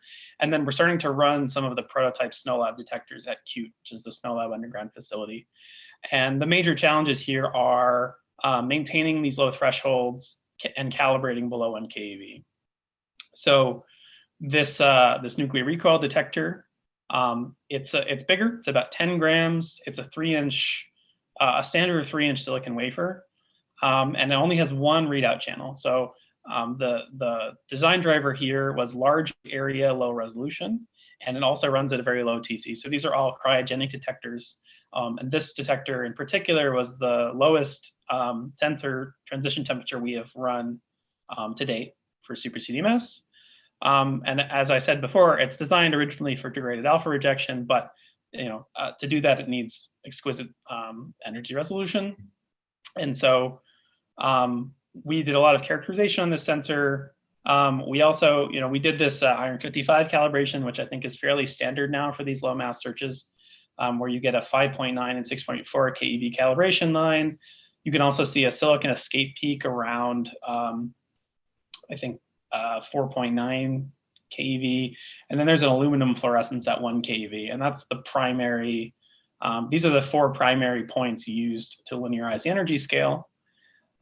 And what you notice immediately about this low energy region is while there's a flat background, which is what you'd expect from Compton's, especially due to the fact that the source can't be turned off in this configuration, it does rise at low energy. And so we were able to achieve a threshold of 20 eV for the search. We do cover new mass space. It's the first nuclear recoil search to pass below 100 MeV in dark matter mass. And you can see, though, that the reach for that low threshold is pretty limited by this low energy rise. And so one of the, immediately this is both interesting, because it excludes new parameter space, and B, you can see that it sort of starts to outline a range of masses around 100 MeV where we're seeing an excess. And Yoni talked yesterday about other experiments, both these CREST experiments that also see excesses of low energy. So this starts to add more data in a very significant way to this, this idea that there's something new at low energy, whether it be a background or some interesting signal to probe. So this also, this detector is now being run at Qt as well. So we're hoping to add data with the same detector in a lower background environment to better understand the source of this low energy excess. Okay, so future prospects. I've mentioned sort of as I'm going through this, how we move from the results we've put out over the last 3 months to more sensitive science, longer exposures, running underground. And so from the picture I showed at the beginning, there's sort of 2 paths we're going down now. The electron recoil path is proceeding forward at Nexus, which is at Fermilab. This is right next to the Sensei setup as well. And so what we're working on right now is working with Sensei, who were able to reduce their backgrounds with extra shielding to better understand these low energy backgrounds in the electron recoil space and validate the observed behavior they saw, which is that as they add shielding, they start to see backgrounds going down. If we can get our backgrounds under control, this is supposed to be a 100 DRU facility, so we should be able to probe well below thermal relic density at Nexus with HVEV, assuming that the shielding works as designed, and we're in the process of building the shielding now. Qt, which is at SNOLAB, this is also fully functioning. It's running, taking data now with PD2, and it has this giant water tank. It has a lot of lead, so this is designed to be a 10-ish, sort of 10 DRU facility. Also in the process of understanding background they see and working out some kinks in electronics, but we expect science results from that within the next year. And then there's more results from Sudan data coming out. There's going to be Migdal/Bremsstrahlung limits within the next month or two. The paper is just working its way through collaboration review. There's a LipSearch paper also coming out very soon, and there's a bunch of solar neutrino science being led by our new analysis coordinator, Emmanuel Michelin at UBC, and David Sudano at Madrid.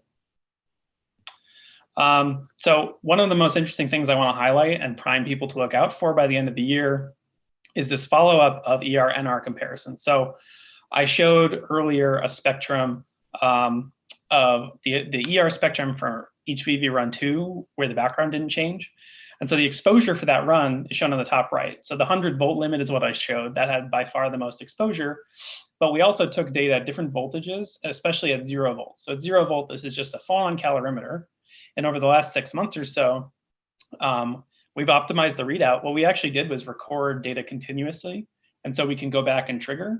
And we've re-optimized the triggers so that we get a threshold of about 9.2 eV for it. So that's about a 3 sigma trigger for this detector. It has a 3 eV resolution. And so, what we're in the process right now of modeling the noise contribution to the spectrum that passes through this trigger, because obviously, a 3 sigma trigger is not going to be noise free. But it will have a threshold that's lower than PD2, a slightly improved resolution. We should be able to compare that. And we should be able to compare the spectrum from this detector in the calorimeter mode with the electron recoil spectrum and figure out the source of those events, whether they're nuclear recoil or electron recoil, and help better probe how to reduce them, or whether they're starting to be some irreducible background. There's also plans for a larger payload at Nexus. We're going to scale that up to 10 grams within the next month or two. This is just a plug for Nexus. It's a multi-purpose underground user facility for low temperature science. So this shows the current HVEV payload, which is working really well down there. It's the same detector that was run in Run 2. There's this dilution fringe on a frame, and the lead shield is under construction right now. So it sits on this platform, and it's being stacked as I speak, and we'll have the first data on background reduction after shielding within the next couple of weeks. This facility also does, if you're interested in learning more about it, come talk to me. We're also wiring this up for MKID readout, SNSPDs, and some qubit studies. So it should be a very interesting underground facility for more general science. So finally, Super CDMS Snow Lab. So this is the ultimate in low threshold detectors. We have silicon and germanium, which are 600 gram and 1.2 kilogram detectors respectively. They have 12 channels, and they're expected to have resolutions on the order of 10 to 20 eV. One big thing we're working on right now is that large channel count makes event reconstruction much more complicated. They're very fast signals. They're highly localized. And so there's a group that's leading some machine learning based reconstruction studies, which should both minimize resolution and help extract a fairly accurate position for events in the detector. We also have two types of detector. One is these HV style, and the other is the ICHEP, which is the older style of separate phonon and charge sensors. The HV should get to lower threshold than the ICHEP. The ICHEP will be better for validating backgrounds in the cryostat. The facility will be underground at Snow Lab. I'm sure many of you in the dark matter community are very familiar with Snow Lab. Our part of the drift is shown on the bottom right here. So Qt, which is what I've been talking about, that already exists. That's where it is in the drawing. And the snowbox will be right next door. The current status, I think this radon filter plant is now built and in the process of being commissioned.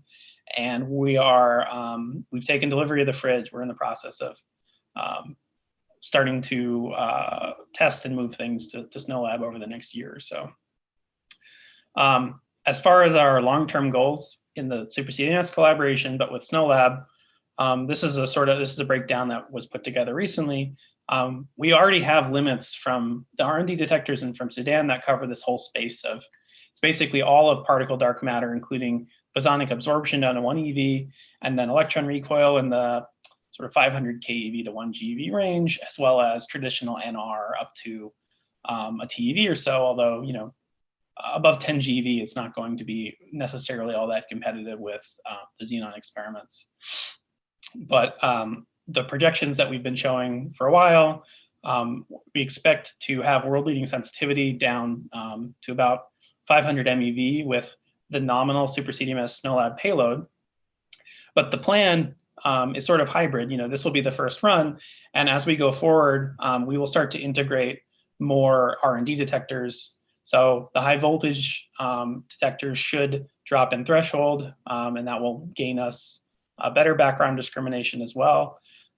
There's still R&D going on to the ionization readout, and then there's a lot of R&D going on to severely dropping thresholds down to below 100 millieV, and then small arrays of those detectors can cover a much lower mass space. So this is a cartoon, but it kind of shows you the various directions that we're going in, and the picture we're going to be pitching for Super CDMS Snow Lab to the community as part of the Snow Lab, the SNOWMAS process.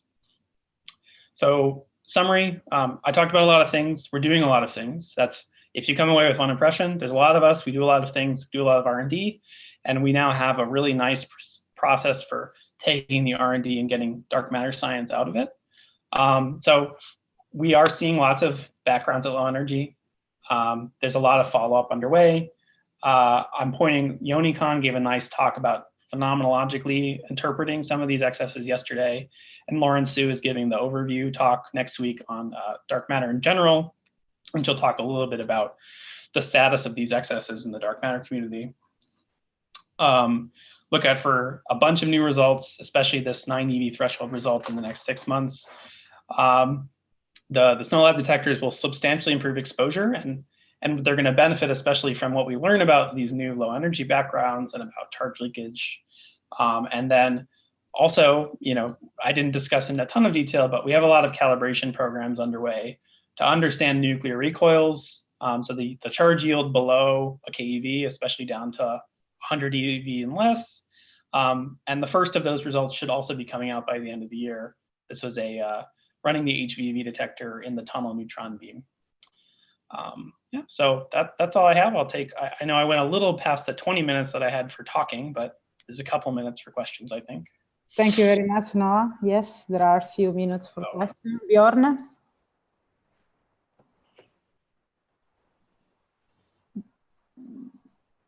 Bjorn, if you can unmute, you will be. Sorry, I'm always double muted. Noah, hi, it's Bjorn. In this low energy nuclear recoils regime, how do you calibrate this and how well do you understand charge propagation there? So you're talking about this new result here? Mm-hmm. Yeah, so this actually has nothing to do with charge. This is just a pure phonon readout.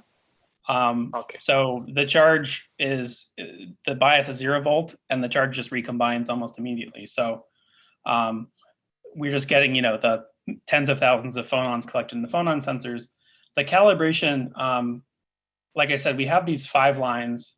We have other ways to quantify the nonlinearity in the energy scale of the detector. So there's a lot of validation plots that we did. There's one in the paper showing that there is nonlinearity, and we've linearized this as much as possible.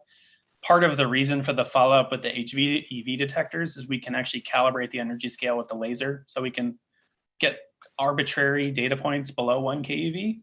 And that's going to be the main cross-check on whether there's any residual nonlinearity in the spectrum below a keV. So we are fairly confident that this has been properly linearized, but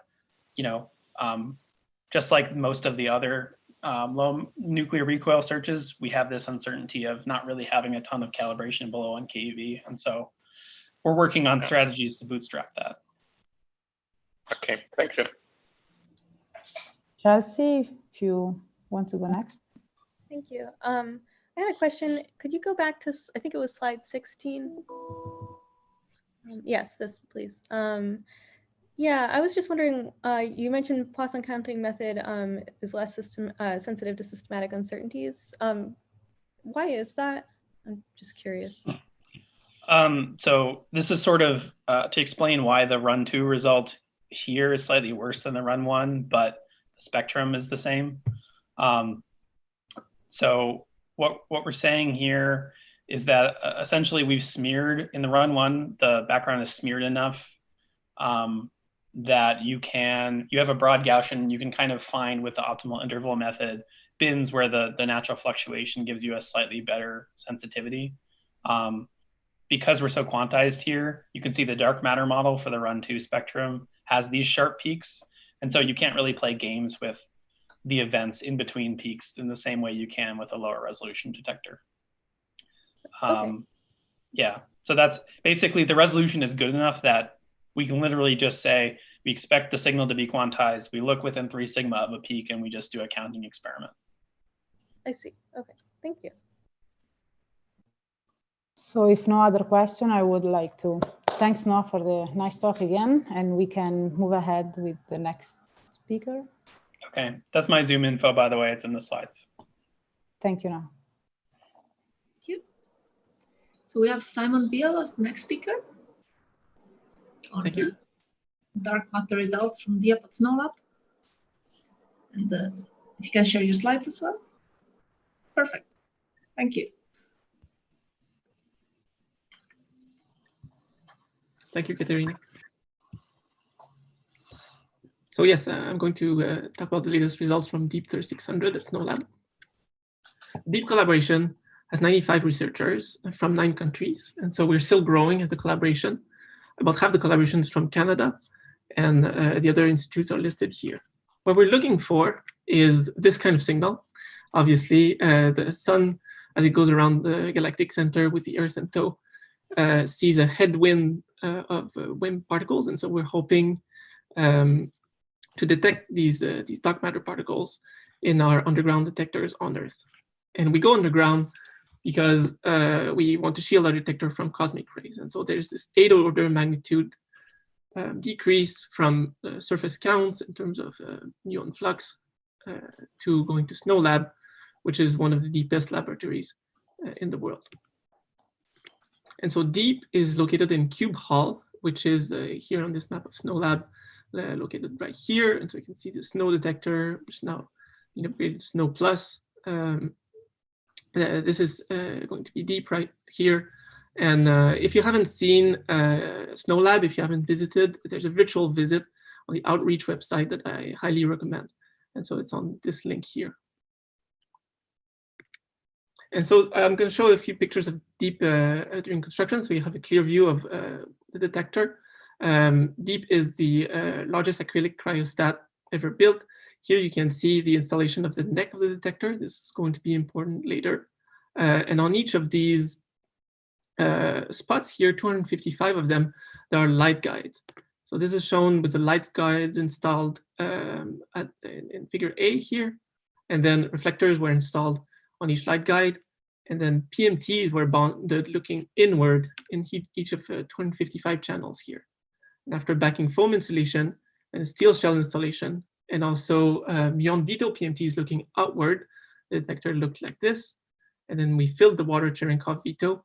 You can see here on the left. So this is about a 10-meter veto that you can see here. All the details are available in our detector publication here. It was published in Astroparticle Physics. DEEP stands for Dark Matter Experiment using argon pulse shape discrimination, with a design mass of 3,600 kilograms of liquid argon, hence the name.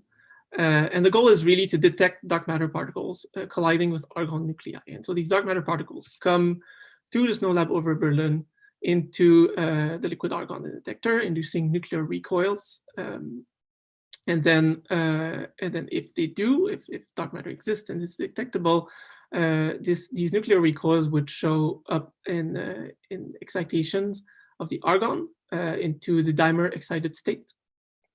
And this dimer excited argon-2 de-excites, leaving a 128 nanometer photon. This is too high energy for our PMTs to detect, too low wavelength, and so we shift the wavelength using a layer of TPB right on the inside surface of the acrylic vessel. And what we actually detect are the 420 nanometer photons going up the light guides into the PMTs. And so there are two DEEP 3600 data sets. The first field data set that was collected in August 2016, and the dark matter results were published in PRL. And the second field is actually has just ended in March 28th, 2020. So what I'm going to be showing is the results of the first year analysis, so November 2016 to October 2017, using this much liquid argon, and that was published in the Physics Review D. I'm also going to show new interpretations in terms of non-relativistic effective field theories that are being shown here for the first time. And so this is the lifetime of the detector over this whole second field campaign. As you can see, our dead time is very low, shown here in white, around 3%. And then our radioactive source campaigns are shown here in pink. We're still taking data, so we've now emptied the detector to reach a safe state because of the COVID pandemic, but we're still taking data in gas argon and vacuum, and this informs our background model for the full data set analysis. We have a very good model of liquid argon scintillation and TPB emission, and also PMT after pulsing effects. Basically, when liquid argon de-excites, there's this singlet lifetime, which is very prompt, and the triplet lifetime, which is at a much longer time scale. And this is critical in terms of distinguishing nuclear recoils from electron recoils. The full pulse rate model has been published this year. You can look here for more details. And the key point here is that electron recoils or beta decays emit more late light compared to the prompt light in this window, compared to signal-like nuclear recoils that you can see here, where there's a higher ratio of prompt light to total light in the event.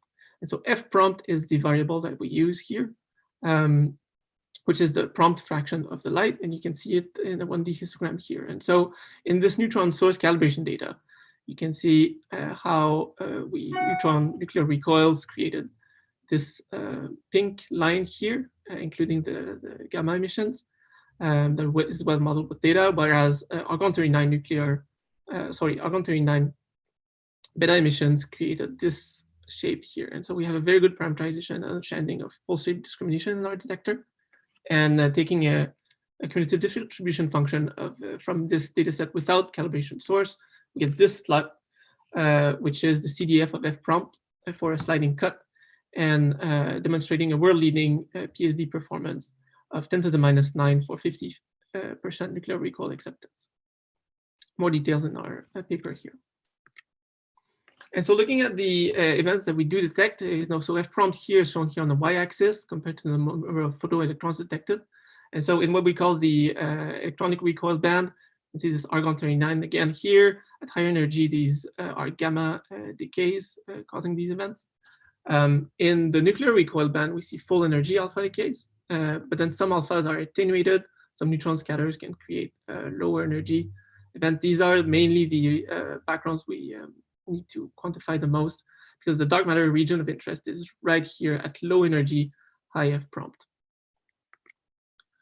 And so focusing on the electromagnetic background band, so the lower band here at first, you can see here a very good model for these backgrounds. The argon-39 spectrum is shown here. And then we have the potassium-40, thallium-208 peaks.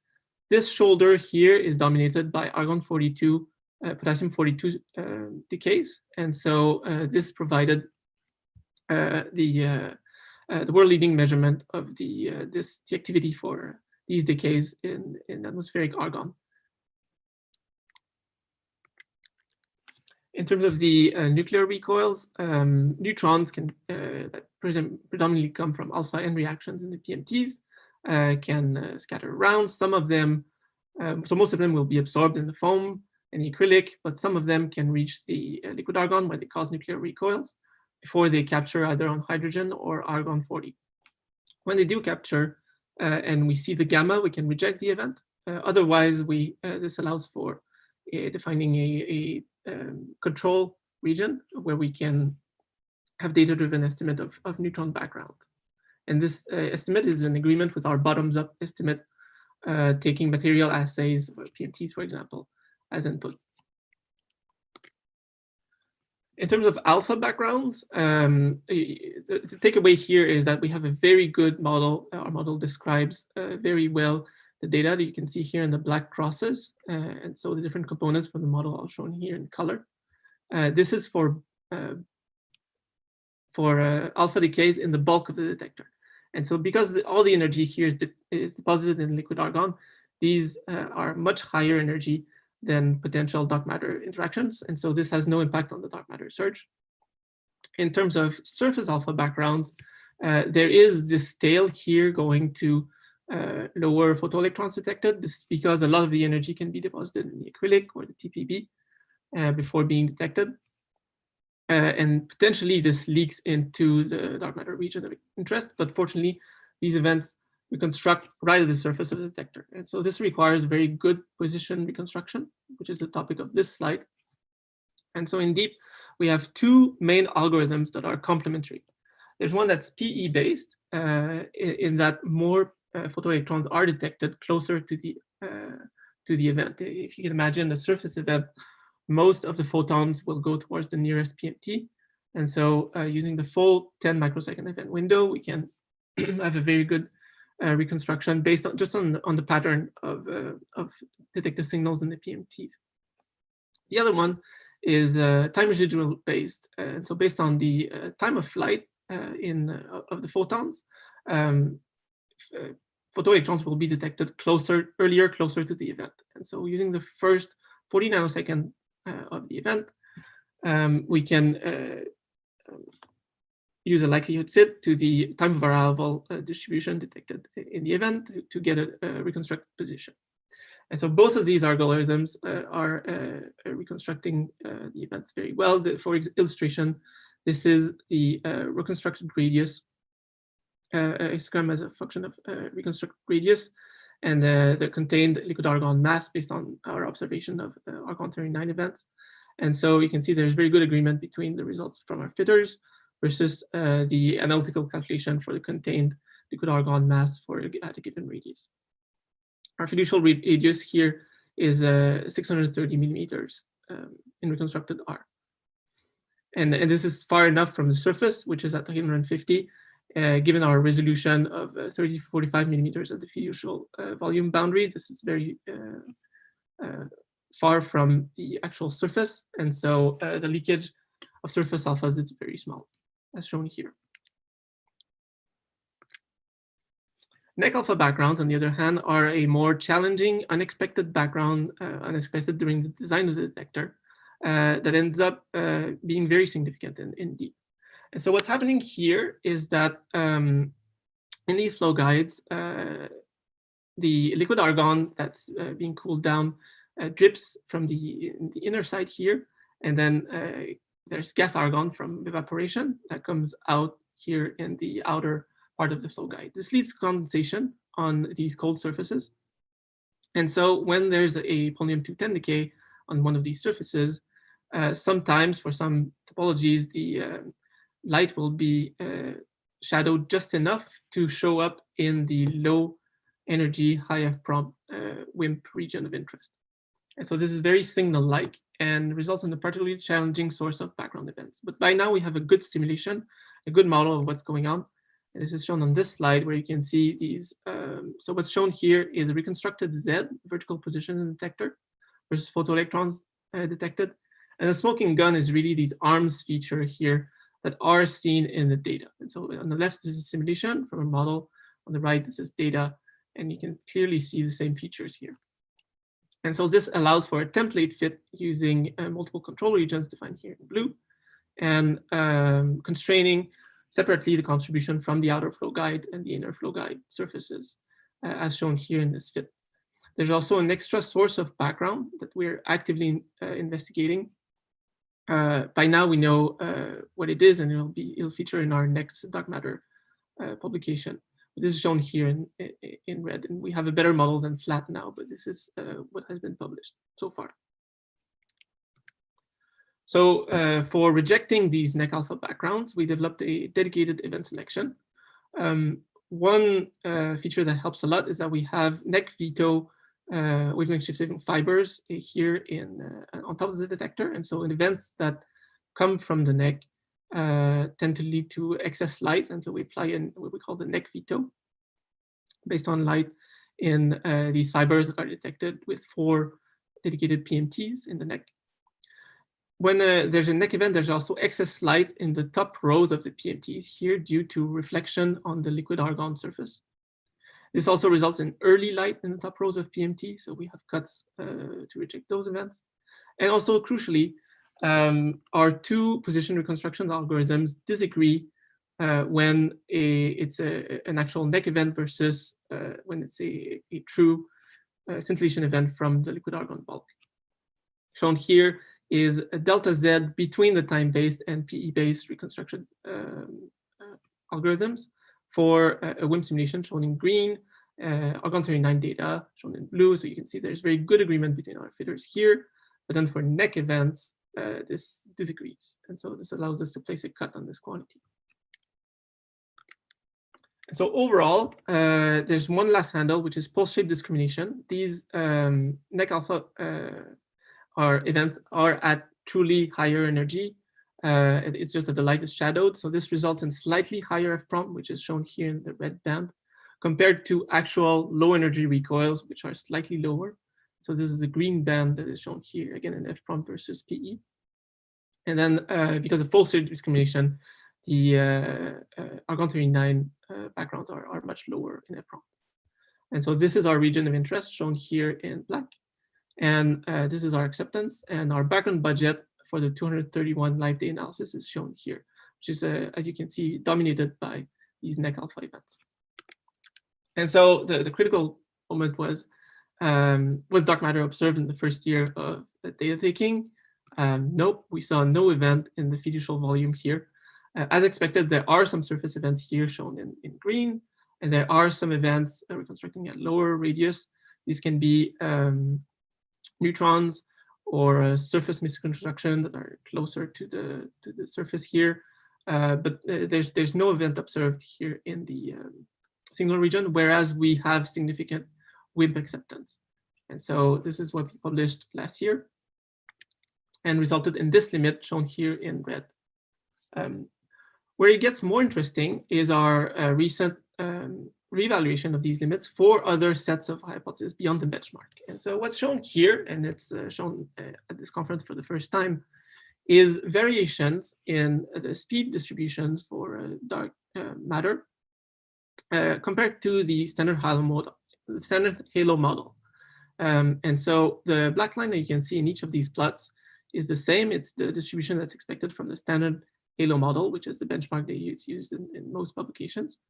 But then the variations from the SHM according to different possible structures in the galactic dark matter halo are shown here. And so, for example, in what's called Gaia Enceladus, or the Gaia sausage, if we vary the dark matter content to being, let's say, up to 70% in this structure, that's the difference in the speed profile that we would get here. And similarly for other possible substructures in the dark matter halo in the galaxy. And so based on these variations, we can recast our null result. The standard halo model is shown here in black, but then the other ones based on different substructures are shown here in color for different groups and also for Gaia Enceladus.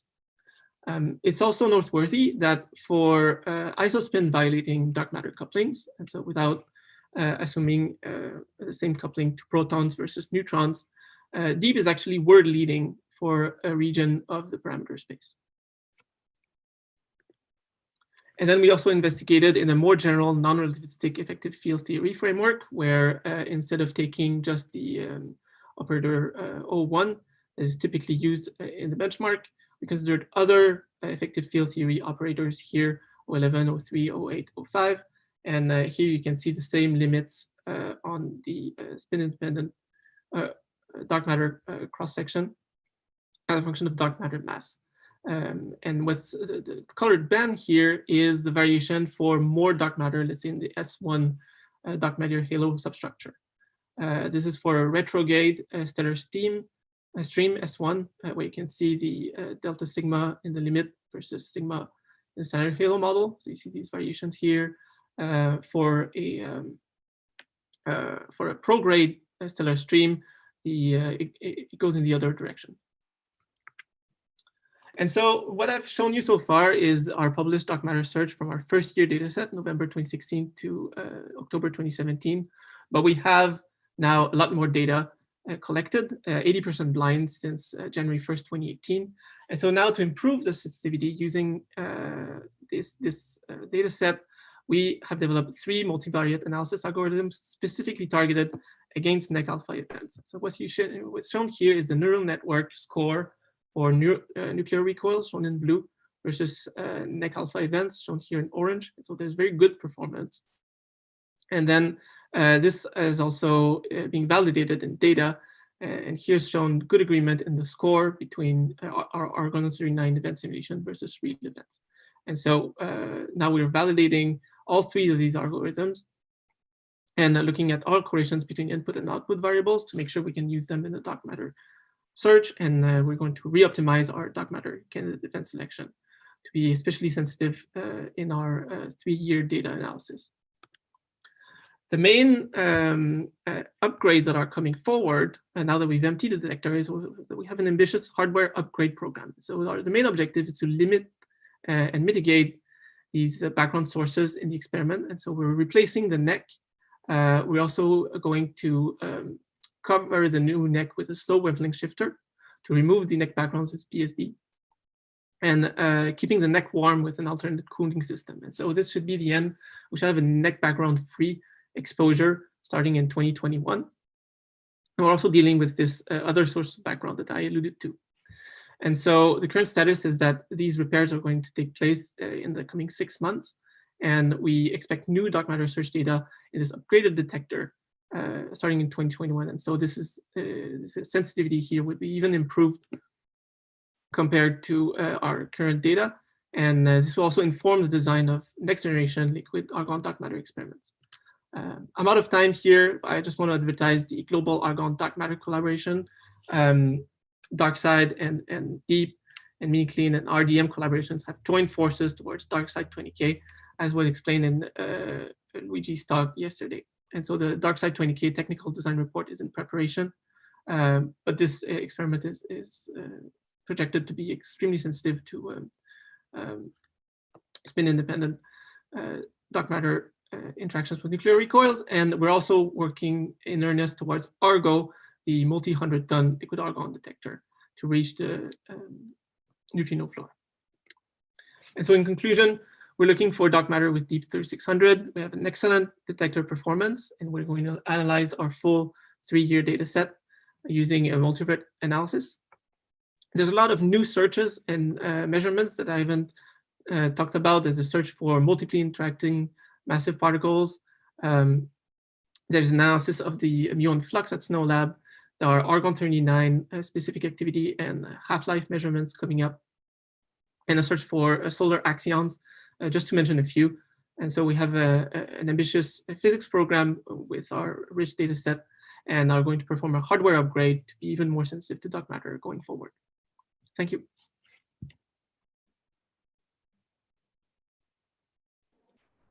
Thank you very much. It was a really interesting talk.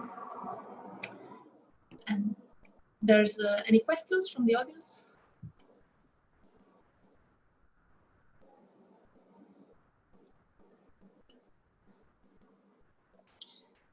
Not seeing any, so maybe I will ask one. So I'm wondering about your collaboration, the Argon collaboration, and where that is going. So what kind of lab support, if you're looking for any lab support, are you planning to be based a specific lab for the tests, or? Do you mean for R&D or for the experiment? The experiment DarkSide20K will be at NGS, and then we're planning on Argo at SNOLAB. Okay, so, and then the other question is that you're, because it's a sort of multi-lab collaboration, you're doing the R&D separately or together? Yeah, no, separately. So there's a lot of R&D still going on and finalizing the design of DarkSide20K. We're in better shape now than ever, but there's still R&D that was mentioned in Luigi's talk going to for the SIPM that's almost done now, but also for coatings, for TPB deposition, for the acrylic vessel that needs to be built. So we know a lot of that, how to do that from the previous experiments, but going at such scale, there's in the different universities and national labs, there's a lot of effort going on to meet our schedule for DarkSide20K. And then for Argo, there are even bigger questions. So for example, is it going to be a single phase detector, or is it going to be a dual phase TPC? And so these are design studies that are also taking place. And the DarkSide LM, how is it connected to this effort? Yeah, so DarkSide low mass is a dedicated detector looking to exploit the effects that Paolo just mentioned previously in the session. And so with a bigger mass, we're planning to reach a very good sensitivity at low mass. And it's still part of anyway, the same collaboration somehow? It's the same collaboration, different detector, yeah. Okay. Thank you. Thank you. Any more questions? So if no other question, maybe we can move ahead with the next speaker of the session. So Sergio Palomares Ruiz, if you want to start sharing the slide. And he will talk about probing heavy dark matter with the 6-year IceCube hazy data. Okay, so we can see you, but not the slide yet. Okay, great. Now, yes, thanks. Okay. Let's see. Now you see the full screen, right?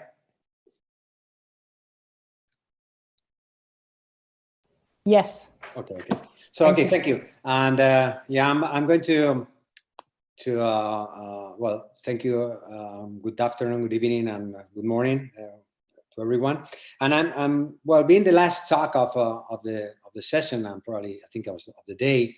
I'm going to completely change gears. I feel a bit of an outsider in this session, but I'm going to completely change gears. So we've heard during this afternoon, well, this afternoon for me, many talks on direct searches of dark matter in the GeV regime, and I'm going to talk about detection of dark matter with very heavy dark matter with masses in the range between 100 TeV to few PeV. And I will not be talking about the detection of dark matter, direct detection of dark matter, but of indirect detection, and in particular of indirect detection with neutrinos and with the ICHEP neutrino telescope, and in particular with the HESI data that I will explain next. So I will say a few words about ICHEP detector and the astrophysical neutrino flags observed by ICHEP and how we can use it to search for new physics and in particular to search for dark matter. Okay, so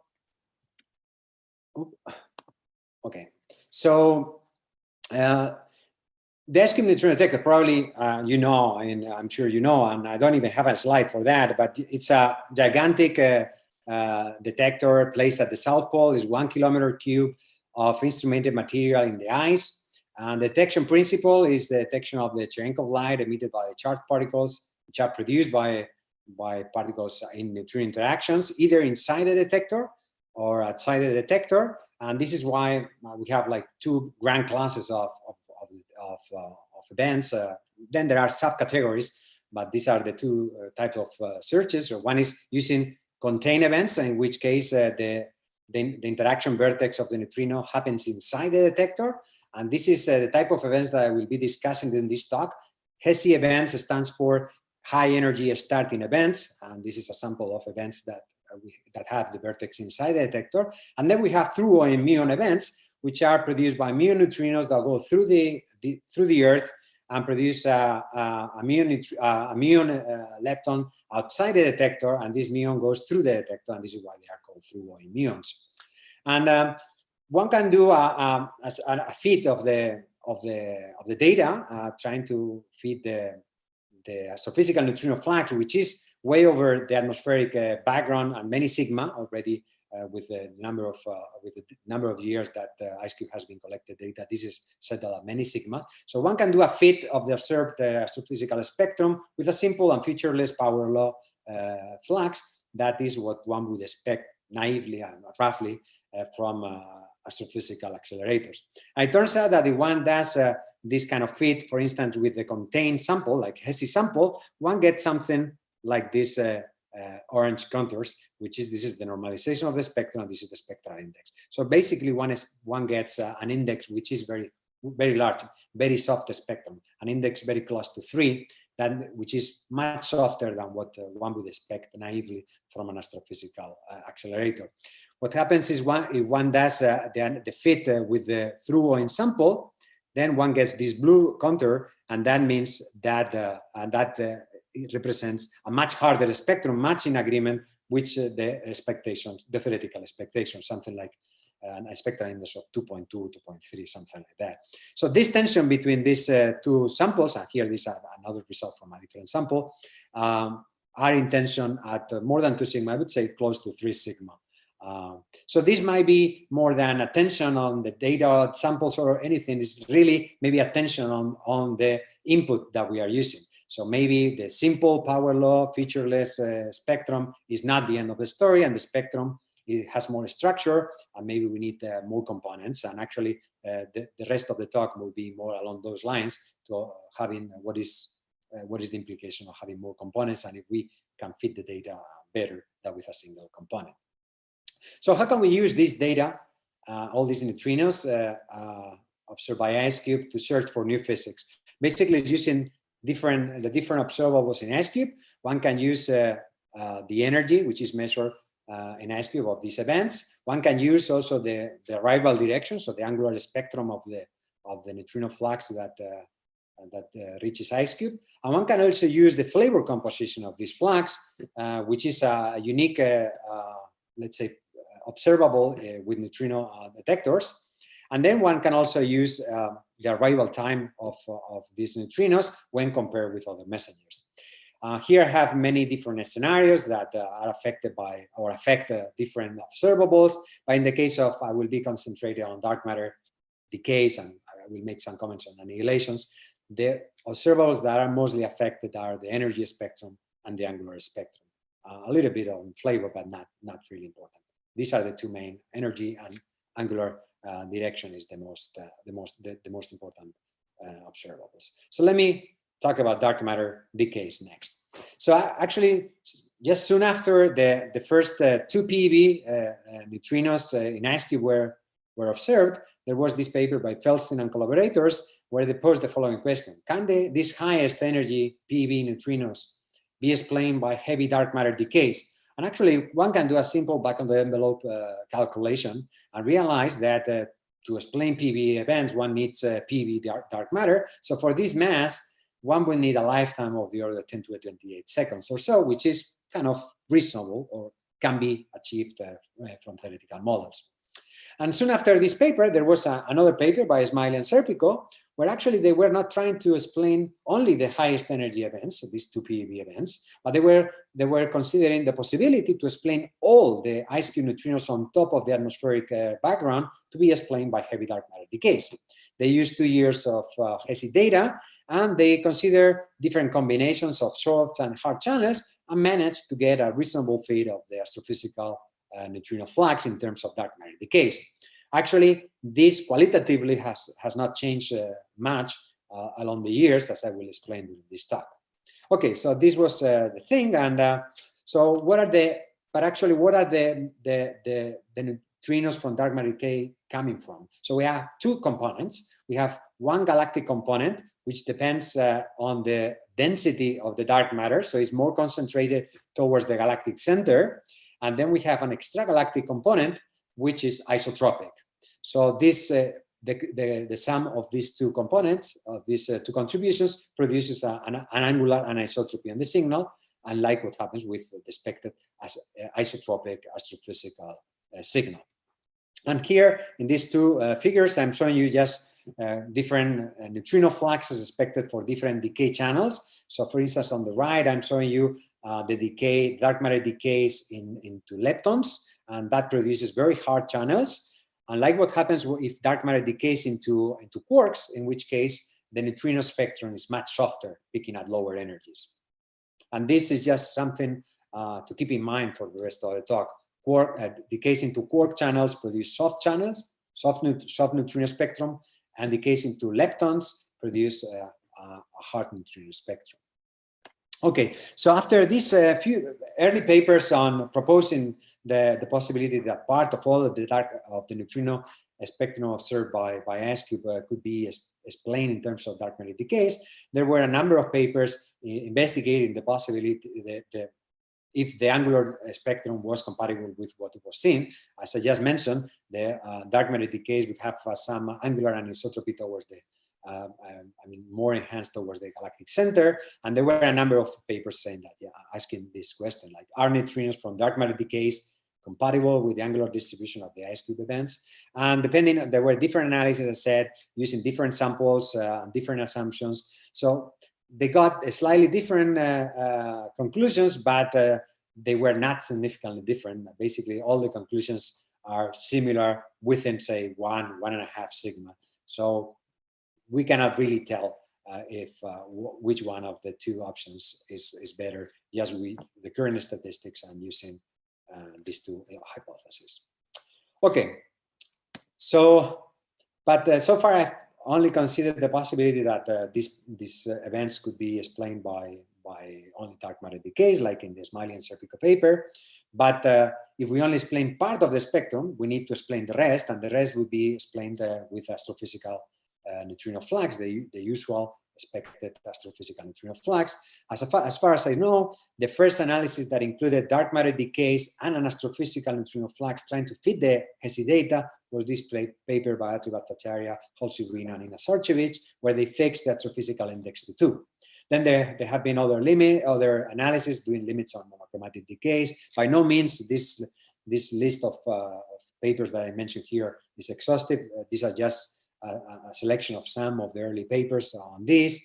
There have been other analysis of other samples, like for instance, the MESI sample. This is similar to the HESI sample. HESI sample starts at 10 TeV and goes beyond the PeV range, and the MESI sample goes down to 1 TeV. In this analysis, they offer fix the astro index, but they also consider astrophysical flags. One can also do a 6-year, the 6-year analysis of HESI, which is what I will present. In this analysis, it was done fixing the astrophysical index, which I will leave free in all the analysis I will present. And then also one can, in principle, use the 7.5 years of HESI, which have not been fully released publicly. And this was done in a paper after the paper I will be presenting today by this group, and they also added some priors on the through OME sample. The results are very similar, actually, with what did you get with 6 years. But let me move on. And but apart from the neutrino spectrum, if dark matter decays, would also be accompanied by a gamma ray spectrum. And however, gamma rays with energies about, say, 100 TeV, for those energies, the universe is not transparent anymore, and actually gamma rays interact with the background radiation, mainly the CMB, and produce E plus and minus pairs, which produce further gamma rays via inverse Compton onto the CMB photons, and then until energies of these gamma rays fall below, say, 100 GeV or so, for which this cascade process cannot proceed any further because you don't produce these E plus and minus pairs. So, and then one can test if the neutrino flux and the expected flux of gamma rays at high energies associated with these neutrino flux, what is the gamma ray flux below 100 GeV that would be expected from this cascade process, and one can search for that in experiments like Fermilab. One has to take into account that this applies, what I just said applies to extragalactic signal, but in the case of the galactic signal, there is different absorption. Actually, full absorption is not guaranteed, and actually one could expect to see gamma rays in the TeV range from dark matter decays in the galaxy, and this seems to be okay with current detectors. But if one does, for instance, analysis of, for instance, the dark matter decays into BB bar, taking all this into account, it seems there is tension. This is what one would expect from ICHEP data, and the red lines are the limits from gamma ray. Anything below the lines are excluded. So it seems that for some channels there is tension between gamma rays and neutrino data, if one wants to interpret the data in terms of dark matter decays. And for the rest of the talk, whenever I talk about gamma ray limits, I will be using those from this paper. Although let me point out these other papers, and in particular this last paper by Isiwara et al., which updates the limits from this paper and extend with further messengers. And let me just comment on another paper which was suggested the possibility that there was a high galactic latitude TeV signal in gamma rays that could be the counterpart of a neutrino extender source from the galaxy, and that could be, for instance, a signal from dark matter decay from the galactic halo. But I won't say any further on that. So let me move on to the analysis. And before getting to the 6-year analysis, which is what I will be presenting, let me show you what is the results from the 4-year analysis, for which we also wrote a paper, and see how the results evolve in time. So, for instance, in the case of dark matter decays into quarks, you see that we need short lifetimes to explain part of the spectrum. And let me just stress, I didn't say this, and in all this analysis, I will take a possible dark matter decay contribution and an astrophysical power law flux contribution. So we are fitting both contributions with all the parameters involved.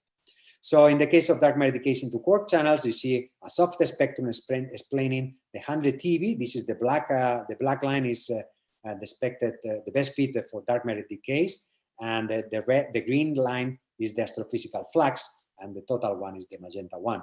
So you see that for dark matter decays into quarks, we explain the low energy data around 100 TeV or so, but the problem is that we need short lifetimes, and that produces too much gamma rays, as I will show next. And the good thing is that this explaining the low energy events in terms with dark matter decays, that leaves the high energy events to be explained by the astrophysical spectrum. So that requires the astrophysical spectrum to have a power law of index of the order of 2, 2.2, something like that, which is fully compatible with theoretical expectations and what it is seen by the through immune sample. Then if we go to harder channels, like annihilation, decays into gauge bosons, then we get longer lifetimes. That is good. And then these decays are meant to explain the highest energy part. So that leaves the low energy part, around 100 TeV, to be explained by the astrophysical spectrum, which requires a very soft, with an index much larger than 3, something like 3.5 or so for the best fit scenario. And just let me stress about this panel here on top right. Here is the allowed regions for the case of decays into W bosons. This is the lifetime versus the mass. And you see that the best fit lies within the PeV range, but you see these 1 sigma regions around the 100 TeV regime. And this I want you to keep this in mind, because this will become relevant when we add the 2 more years of data. Here I show you the analysis, the results for harder channels, decays into leptons. And you see here we get very long lifetimes with masses in the PeV regime. So that explains the high energy part of the spectrum in terms of dark matter decays, and the low energy part is explained by a very soft astrophysical spectrum. And that happens for all these hard channels. Here I'm just showing you, just for reference, the different channels that we consider of dark matter decays. Here I show you the best fit results and the typical values of the astrophysical indices. Typically for soft channels, we get astrophysical index more in agreement with the through immune sample. When we go to harder channel, that we need the astrophysical spectrum to explain the 100 TeV regime in the ICHEP data sample. So that requires a very soft astrophysical sample, astrophysical index. But overall, you see that the delta chi-square for all the channels with different energy regimes, energy samples that we consider, are within a few units. So all these cases give a reasonable fit only using neutrino data. So one can also set limits on this, and here I show you different limits. These are limits, dark matter decay into BB bar. This is W's, and these are the lower panels are into leptons. And the dotted lines are gamma ray limits, and anything below these lines is excluded. So you see that the gamma ray limits in the case of dark matter decays into quarks excludes the best fit parameters required to explain the ICHEP data. Actually, basically exclude the entire regions of 1 or 2 sigma, maybe 1 sigma regions required to explain the data. So this is why that decays into quarks, into soft channels, is in tension with gamma ray limits. However, and this is important to note, when we go to harder channels, actually we have the neutrino limits are the best limits that one can get, better than gamma ray ones for relatively hard channels for masses about 100 TeV. And this is kind of a take-home message. Okay, so let me move on because I'm running out of time. This is the 6-year analysis. This is for the dark matter decays into W's. This is the best fit, but now we have no 1 sigma region here, and all happens at the 100 TeV regime. Now the dark matter wants to explain, dark matter decays wants to explain the 100 TeV regime, and that requires also an astrophysical spectrum, which is very hard, which are a power law index compatible with the through immune sample. And the reason for this is that in these 2 extra years of data, there is no PeV event, but only sub-PeV events, which contribute in this regime, and that is why dark matter wants to explain that region. We have here also for hard channels. Still, we have the best fit at the highest for the highest masses, but also getting more confidence into the 100 TeV regime. Here I show you the different results. Similar things when we compare among the 6-year analysis, and even when we compare with the 4-year analysis, everything stays within, let's say, a couple of sigma. We can get limits, and actually the limits are very similar with the 4-year results. So I will not say any further comment on this. And one can actually explain all the data along the lines of Serpico and Smiley, and trying to explain all the astrophysical data with only dark matter. With 2 years of data, that could be done. With 4-year data, we did that, and that could be done. With 6-year data, that could be done. But the problem with this is that to explain all the data, we need a dark matter of a mass of PeV, of a few PeV, and we need to explain the low energy data, and for that we need a soft channel to contribute a lot. And actually, you see 90%, 97% of the branching ratio has to be into a very soft channel. That produces too many photons, and that is in tension with gamma ray limits in general. And just a few comments before I finish on dark matter annihilations. One can also consider the possibility of explaining the data with annihilation instead of decays. And here, the dark matter signal from the galaxy depends on the square of the density, so it's more focused towards the galactic center. We have an extragalactic component, and here we have an uncertainty coming from a clustering factor that depends on how dark matter clusters and halos of different sizes at different redshifts. And for that, we introduce a new parameter to gauge the contribution between the galaxy and the extragalactic contribution. One can do a back of the envelope calculation that was also done in the Feldstein et al. Paper, and realizes that one would need a very large annihilation cross section to explain part of the data, which is above the unitarity limit, and from this point of view, loses interest. But one can do a phenomenological analysis, and this is what we did. We see that the best cases of this for the dark matter annihilations is in W bosons, explaining the low energy data, 100 TeV, and you see qualitatively similar. That in the case of decays, 100 TeV, dark matter annihilation to explain this, and then we require astrophysical flags much harder in agreement with the through-immune result. But remember, in all this analysis, I'm not imposing any prior coming from the through-immune sample. This comes naturally from the HESI sample. Well, there is no significant extragalactic contribution that is needed, but this is not a big deal. These are the results, similar statements, but in any case, very, very large cross-section, way above the unitarity limit. Here are the limits on the dark matter annihilation cross-section. The unitarity limit is 1 or 2 orders of magnitude, at least below the values in these plots. Well, I will not comment on this because this is not that interesting, and I'm running out of time. This is just my last slide before the conclusions. I mentioned at the very beginning that we have 7.5 years of HESI data, but this data has modified selection cuts, which are non-public yet. So this is why we didn't use them. But there are some preliminary analysis from the ICHEP collaboration itself, and the results are very similar to what I just showed you for 6 years of HESI, with limits around 10 to the 28 seconds for a large range of masses. So let me conclude. In addition to be produced by a standard mechanism, high energy neutrinos could be produced by dark matter decays, maybe annihilations. And ICHEP data is compatible yet with a contribution from dark matter decays. And actually, dark matter decays could explain the region around 100 TeV of the HESI data. And then we can have a hard astrophysical spectrum that explains the higher energy events in the HESI sample, and that would be in full agreement of the through-immune sample, which is also sensitive to the highest energy part of the spectrum. And then finally, let me just stress that the neutrino data set the strongest limits on the dark matter lifetime for hard channels and masses around 100 TeV or so. Thank you.